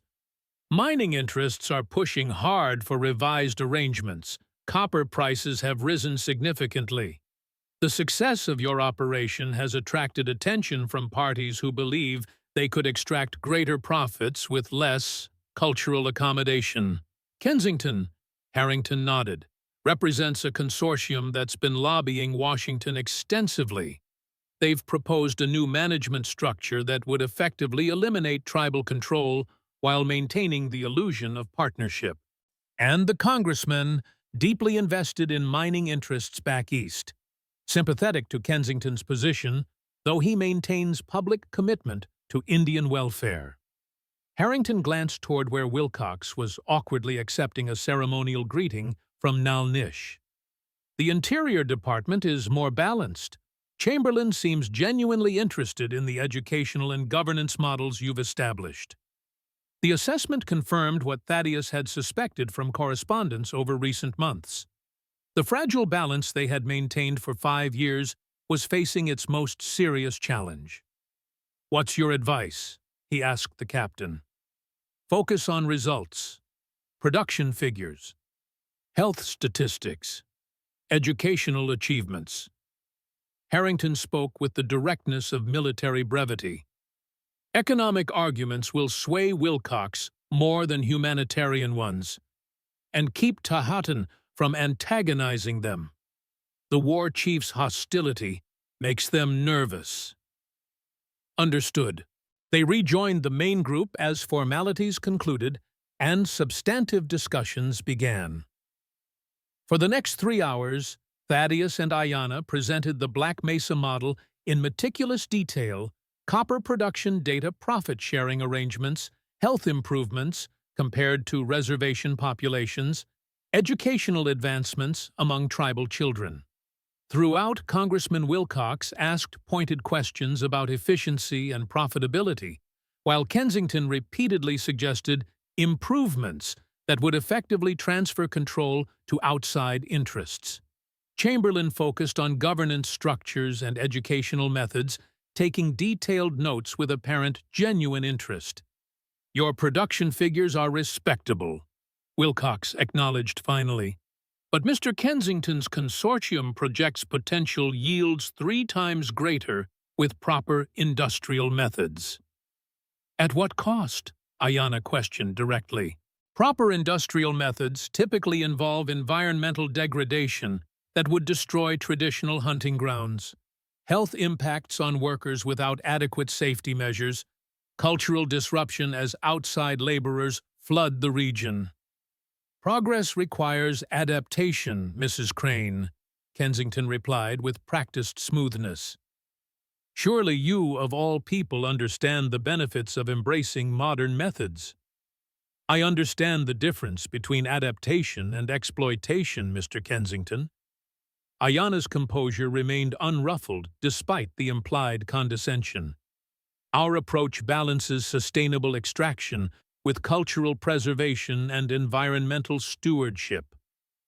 "Noble sentiments," Wilcox interjected, "but the territory's economic development cannot be held hostage to prehistoric traditions.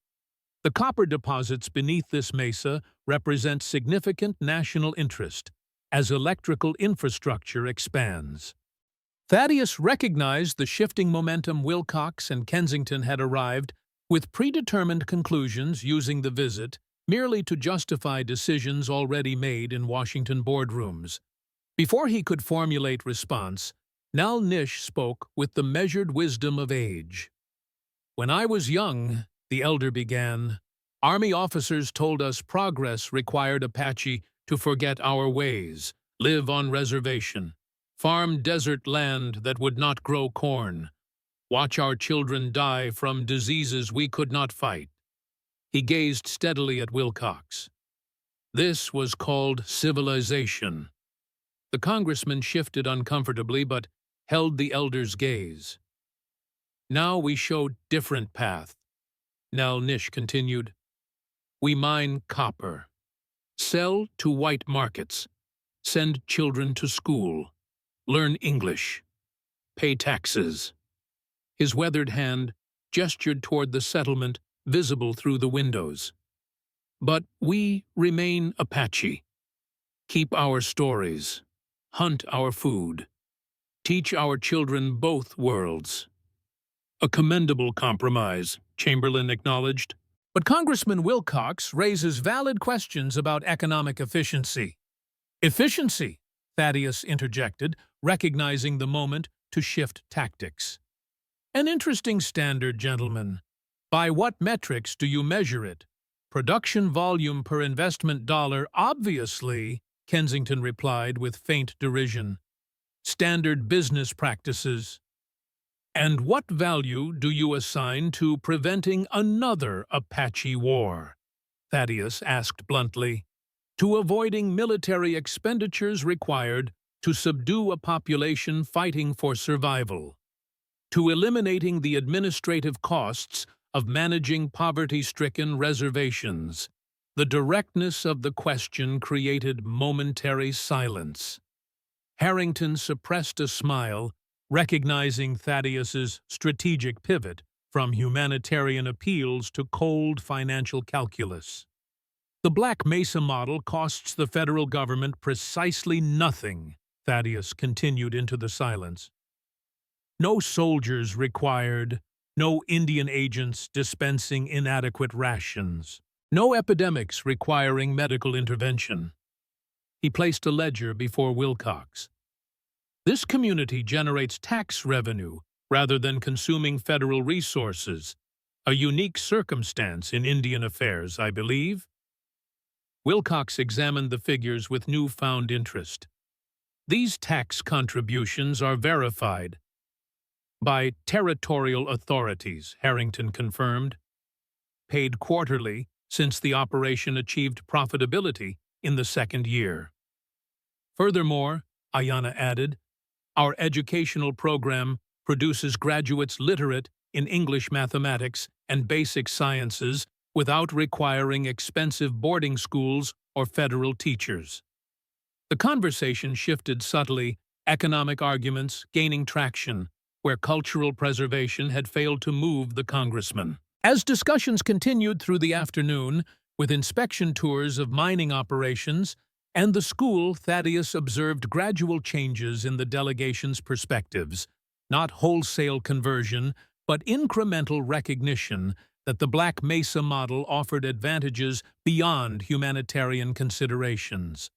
By evening, when the community hosted a formal dinner for their visitors, tentative consensus had emerged. The existing arrangement would continue with modifications rather than wholesale restructuring. Kensington's consortium would receive limited consultation contracts, but not operational control. Educational methods would be documented for potential implementation elsewhere. Small victories preserving essential autonomy, though Thaddeus harbored no illusions about the permanence of such arrangements. Washington politics shifted like desert sands, requiring constant vigilance and adaptation. As dinner concluded and the delegation retired to guest quarters for the night, Thaddeus found himself once again at the mesa's edge, watching stars emerge in the vast desert sky. Ayanna joined him, her presence familiar and comforting after the day's tensions. "You're brooding again," she observed with gentle accuracy. "Considering not brooding," he corrected. "We've won a reprieve, not a permanent solution." "There are no permanent solutions in this world, husband, only balanced moments between competing forces." She gestured toward the stars above. "Even those change position, given enough time." Thaddeus smiled at her Apache perspective, the circular view of existence that had gradually influenced his linear military thinking over their years together. "Perhaps that's what we've really created here, not permanence, but a methodology for balance, for adaptation without surrender." "A worthy legacy," Ayanna agreed. "Speaking of which," she nodded toward approaching footsteps, Grace leading Nalnish by the hand, the elder moving more slowly than he had that morning. Behind them followed Thomas, maintaining his self-appointed role as Grace's protector. "Grandfather has stories," Grace announced, "about the stars and the first Apache." "Important stories," Nalnish confirmed, "for both children to hear. Thomas knows some already, but not all." The elder settled onto a boulder knees, creaking audibly, the children arranging themselves at his feet with practiced familiarity. Thaddeus and Ayanna remained standing nearby, listening as Nalnish began recounting creation stories that had passed through countless generations. The scene embodied everything they had fought to preserve: cultural transmission continuing despite external pressures, the next generation receiving traditional knowledge alongside modern education. Grace absorbing her maternal heritage, while Thomas, product of traditional Apache lineage, accepted the mixed heritage child as his responsibility. "He's preparing her," Ayanna said quietly, for Thaddeus's ears alone, "training both of them for leadership that will come when we are gone." The observation carried profound implications. Nalnish envisioning Grace, daughter of white and Apache parents, as future tribal leader, Thomas, son of the war chief, as her protector and advisor, a continuation of the bridge between worlds that Thaddeus and Ayanna had begun constructing. Will Tahatan accept that? Thaddeus wondered. He already has in his way. Why else would he allow Thomas to spend so much time with her? Ayanna's insight into tribal dynamics remained sharper than his, despite his years among the Apache. The war chief sees further than you credit. Overhead, a shooting star traced brilliant passage across the velvet darkness, prompting exclamations from the children. Nalnish incorporated the event seamlessly into his narrative, the star becoming a spirit messenger in the unfolding creation story. "I had a letter from Sarah Holloway last week." Ayanna mentioned changing subjects. "The Eastern humanitarian societies are increasing pressure on Congress regarding reservation conditions. Our success here strengthens their arguments for reform." "Small ripples spreading outward," Thaddeus observed, "though I doubt we'll see wholesale policy changes in our lifetime." "Perhaps not, but Grace might." She studied their daughter's rapt expression as Nalnish described the first emergence of Apache from the underworld. "She will carry forward what we've started here. With advantages, neither of us had acceptance in both worlds from birth."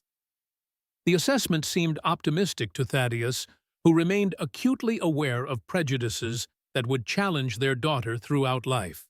Mixed heritage rarely conferred advantages in either culture, yet Grace possessed remarkable resilience, already navigating between Apache traditions and white education with the fluid adaptability of childhood. "What troubles you?" Ayanna asked, reading his expression with practiced ease, "wondering if we've done right by her, creating a child who belongs nowhere completely." "Or everywhere partially," Ayanna countered. "Like this mesa, neither fully Apache territory nor white settlement, yet functioning as both simultaneously." The perspective shift, so characteristic of their relationship, adjusted Thaddeus's thinking. Perhaps Grace's heritage represented not limitation, but expansion, broader access to different worldviews, multiple cultural resources to draw upon when facing challenges. Their conversation paused as Nalnish's story reached its conclusion, the children pleading for another. The elder rose stiffly, patting Grace's head with affection. "Tomorrow," he promised. "Stories must wait for proper time. Now is time for sleep." As Thomas escorted the elder back toward the settlement, Grace remained with her parents, small hand slipping naturally into Thaddeus's calloused palm. "Papa, will the men from Washington take our home away?" The directness of the question revealing she had absorbed adult concerns, despite their efforts to shield her, struck Thaddeus forcefully. Children perceived more than adults, credited processing information through their own frameworks. He crouched to her level, meeting dark eyes that mirrored her mother's intelligence. "No, little one. They can't take what we've built here. It's protected by agreements, by Captain Harrington's friendship, by your grandfather's wisdom. And by warriors," she added seriously. "Thomas says his father's warriors would fight anyone who tried to make us leave." The child's understanding of their precarious position, balanced between legal protection and potential armed resistance, was disconcertingly accurate. Thaddeus glanced at Ayanna, who nodded, slightly encouraging honesty, within age-appropriate boundaries. Thomas is partly right, Thaddeus acknowledged, but fighting is the last choice, not the first. Your mother and I work every day to make fighting unnecessary, to find paths where different people can live together without hurting each other. Like you and Mama? Grace asked with childhood perspicacity. You're different, but you live together. Exactly like that, Ayanna confirmed, joining them at eye level, building bridges instead of walls. Grace considered this seriously, then nodded acceptance. I want to help build bridges too. You already are, Thaddeus assured her. Every time you play with Thomas, learn from your grandfather's study in school, you're building bridges between worlds. The simplification satisfied her childhood concerns, giving way to more immediate interests. Can I watch the soldiers leave tomorrow? Thomas says they have special horses trained for the army. Yes, but only if you finish your lessons first. Ayanna established maternal boundaries. Now it's time for sleep, as your grandfather said. As Grace skipped ahead toward their dwelling, Thaddeus and Ayanna followed more slowly, arms linked in comfortable familiarity. The delegation would depart tomorrow, carrying reports back to Washington that would influence policy decisions affecting not just Black Mesa, but potentially Apache communities throughout the territory. We should consider sending Grace east for education eventually, Ayanna said quietly. When she's older. 10 or 12, perhaps. The suggestion surprised Thaddeus, who had assumed they shared determination to keep their daughter within the protective boundaries they'd established. To boarding school after everything you experienced with the Franciscans. Not boarding school. Sarah Holloway has offered to host her in Boston, provide access to education while maintaining family connection. Ayanna's expression revealed she had considered this carefully. Grace will need tools from both worlds to continue what we've started. More tools than we can provide here. The proposal challenged Thaddeus's protective instincts, yet aligned with their broader vision, creating pathways between cultures that future generations could travel more easily than they had. We have years to consider it. He temporized, unwilling to contemplate their daughter's departure when she remained so young. Years that pass more quickly than we expect, Ayanna reminded him. My father says we must plant seeds long before we need the shade. They reached their dwelling, a comfortable structure combining Apache design principles with frontier construction techniques. Inside, Grace was already preparing for bed, arranging her prized possessions with methodical care. A small collection of books. A doll Thaddeus had carved from juniper wood, a traditional medicine pouch Nal Nish had crafted for her 4th birthday. Watching her, Thaddeus recognized the physical manifestation of their philosophical approach, Apache and white elements coexisting harmoniously in one small person. Grace belonged to neither world completely, yet navigated both with intuitive ease, accepting diversity as her natural environment rather than exception to be managed. Later, with Grace asleep and the settlement quiet beneath star-filled skies, Thaddeus and Ayanna sat before their small fire discussing the day's negotiations and tomorrow's departure ceremonies. Professional partnership and personal intimacy had become inseparable over their years together, each dimension strengthening the other. What happens when Nal Nish passes? Thaddeus asked, voicing a concern that had troubled him throughout the delegation's visit. His personal authority has been crucial to maintaining balance between traditional and progressive factions. The Council of Elders will assume greater responsibility, Ayanna replied, with Tahatan representing warrior societies and me speaking for those educated in white ways. The structure we've established doesn't depend on any single individual. And when Harrington eventually transfers to another post, when the next territorial governor proves less sympathetic, she studied him with gentle exasperation, always searching for threats beyond the horizon. It's both your strength and your limitation, husband. Foresight isn't limitation, he objected. It's survival. When balanced with acceptance of what cannot be controlled, she countered, some storms must be weathered rather than prevented. The philosophical difference, his military prevention versus her Apache adaptation, had sparked countless similar conversations over their years together. Neither approach consistently prevailed. Rather, their decisions incorporated elements of both perspectives, creating solutions neither would have conceived independently. We've built something that matters here, Thaddeus acknowledged finally. Something that might outlast us. That's what parents do, Ayanna observed, glancing toward where Grace slept peacefully. Create futures they won't personally inhabit. The statement captured everything they had constructed together, a community balanced between traditions, a daughter embodying multiple heritages, a model for coexistence that challenged prevailing assumptions about inevitable conflict between cultures. Morning brought departure preparations, the delegation preparing to return to Tucson with reports that would influence policies affecting countless lives. As horses were saddled and final documents exchanged, Thaddeus found himself standing with Harrington slightly apart from the main group. "You've done remarkable work here, Crane," the captain observed. "Created something many believed impossible." "Not alone," Thaddeus corrected, glancing toward where Ayanna was presenting Congressman Wilcox with a small package of Apache crafts for his wife. "And not without your protection." "Protection that remains precarious," Harrington admitted. "Mineral interests grow more powerful each year. Indian policy shifts with political winds.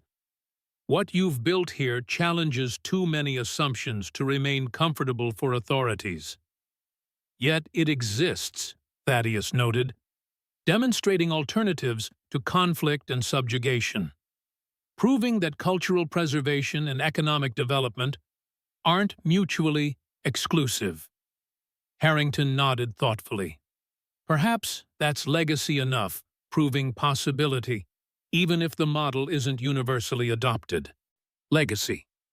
Thaddeus repeated the word, resonating with his recent conversations with Ayanna. "When I came west after Shiloh, I never considered legacy, just survival from one day to the next.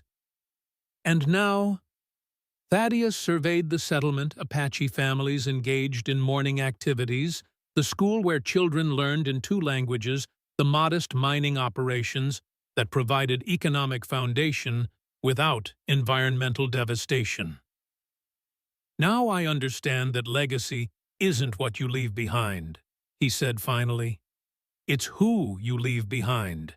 People who carry forward your values, your compromises, your vision for different possibilities."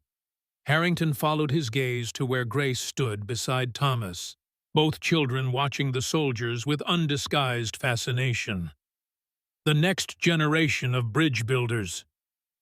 "With fewer scars than their parents," Thaddeus confirmed, "and broader vision than either culture could provide alone." As the delegation mounted and prepared to depart, the entire community gathered for formal farewells. Nal Nish offered traditional Apache blessing for safe journey. Ayanna presented final documentation for Washington authorities. Tahatan's warriors performed a farewell dance that honored visitors while subtly demonstrating martial capacity. Watching this carefully choreographed ceremony, balancing Apache traditions with white diplomatic expectations, Thaddeus recognized how far they had traveled from that first desperate night when he had stumbled into Vasquez's ambush. How improbable the journey from deserter to community builder, from rootless drifter to husband and father. As hoofbeats faded into distance and the community returned to normal routines, Thaddeus felt Grace's small hand slip into his. "Are they gone now, Papa? Can we go see the copper mine?" Her fascination with the mining operations, combining Apache reverence for the Earth's gifts with technological curiosity, perfectly embodied the bridge between worlds they had constructed. Thaddeus lifted her onto his shoulders with practiced ease. "Yes, little one. The mine, then your lessons with your mother, then perhaps hunting with Thomas and his father this afternoon. The daily schedule incorporated elements from both cultures: technical knowledge, formal education, traditional skills, creating citizens of multiple worlds rather than exiles from either. As they walked toward the mining operations, Grace, chattering about geological formations she'd learned from the Apache foreman Thaddeus, caught sight of Ayanna watching them from the schoolhouse doorway. Their eyes met across the distance, sharing unspoken understanding of what they had created together, not just a child or a community, but a methodology for existence at cultural borderlands. A demonstration that boundaries need not become barriers, that differences could strengthen rather than divide. The desert stretched endlessly around Black Mesa, harsh and beautiful simultaneously. Its vast spaces had once represented emptiness to Thaddeus' terrain to cross while fleeing his past. Now those same spaces held meaning, connection, possibility. The landscape remained unchanged, but his perception of it had transformed completely. "Papa," Grace asked from her perch on his shoulders, "will I be like you and Mama when I grow up, living in two worlds?" "You'll be yourself," he answered, finding wisdom in the moment. "Not exactly like either of us. Something new, carrying forward what matters from both your heritages." "Good," she declared with childhood certainty, "because Thomas says the future needs new people, not just Apache, not just white, but people who understand everything." From the mouth of children, Thaddeus thought the simplest articulation of their complex experiment. Not assimilation or separation, but integration. Not erasing differences, but harnessing their creative potential.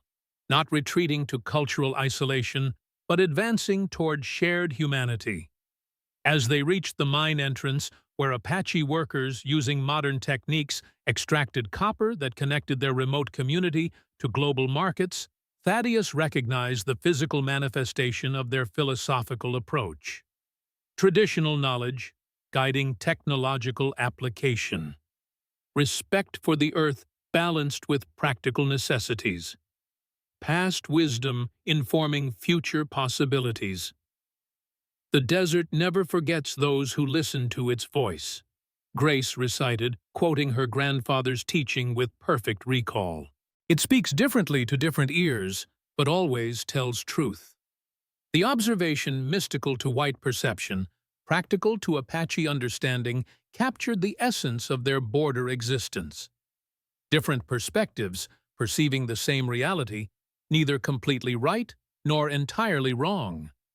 Complementary rather than contradictory. "Your grandfather is very wise," Thaddeus acknowledged. "And so is my father," Grace added with the easy confidence of complete acceptance. "Thomas says you hear things in the desert that other white men cannot." The child's observation, reflecting conversations between children from different traditions, suggested their experiment had already achieved crucial success. The next generation perceived integration as natural rather than exceptional, approaching cultural differences with curiosity rather than fear. As mining operations began their daily routine around them, Thaddeus lifted Grace from his shoulders, setting her beside a safe observation point where she could watch workers extract copper ore. Her eyes tracked every movement, absorbing technical details while occasionally murmuring traditional Apache acknowledgments of the Earth's gifts. Watching her, Thaddeus recognized that their true legacy wasn't the political arrangement with Washington, the innovative mining operation, or even the unique community they had established at Black Mesa.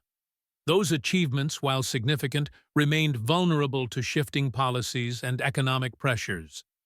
Their enduring legacy stood before him, a child of multiple heritages who moved comfortably between worlds, who incorporated seemingly contradictory elements into coherent identity, who approached difference with integration rather than rejection.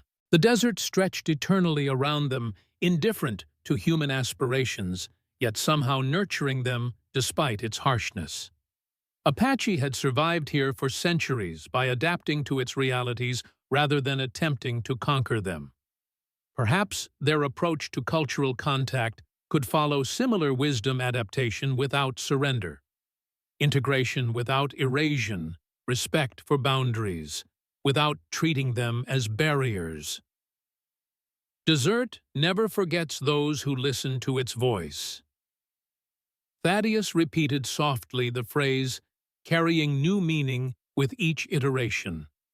Not just environmental wisdom, but philosophical guidance for navigating cultural borderlands, listening to multiple voices without demanding uniformity, finding harmony in diversity rather than imposing artificial unity. As Grace turned to him with excitement over some new observation about the mining process, Thaddeus recognized that the true borderlands existed not on geographical maps, but within human hearts, the internal territories where different cultures' values and perspectives either fought for dominance or discovered mutual enrichment. Their experiment at Black Mesa had demonstrated possibility rather than perfection, created space where cultural contact produced creation rather than destruction, established precedent that might influence future generations, even if current policies rejected its example. Legacy enough, perhaps, for a former deserter seeking redemption, for an Apache woman balancing traditional wisdom with modern necessity, for a community existing at the borders between worlds, for a child who would carry forward their vision long after they returned to the desert dust from which all life emerged, and to which all eventually returned, the great cycle of existence that Apache had always understood, and that Thaddeus was finally learning to accept. The end.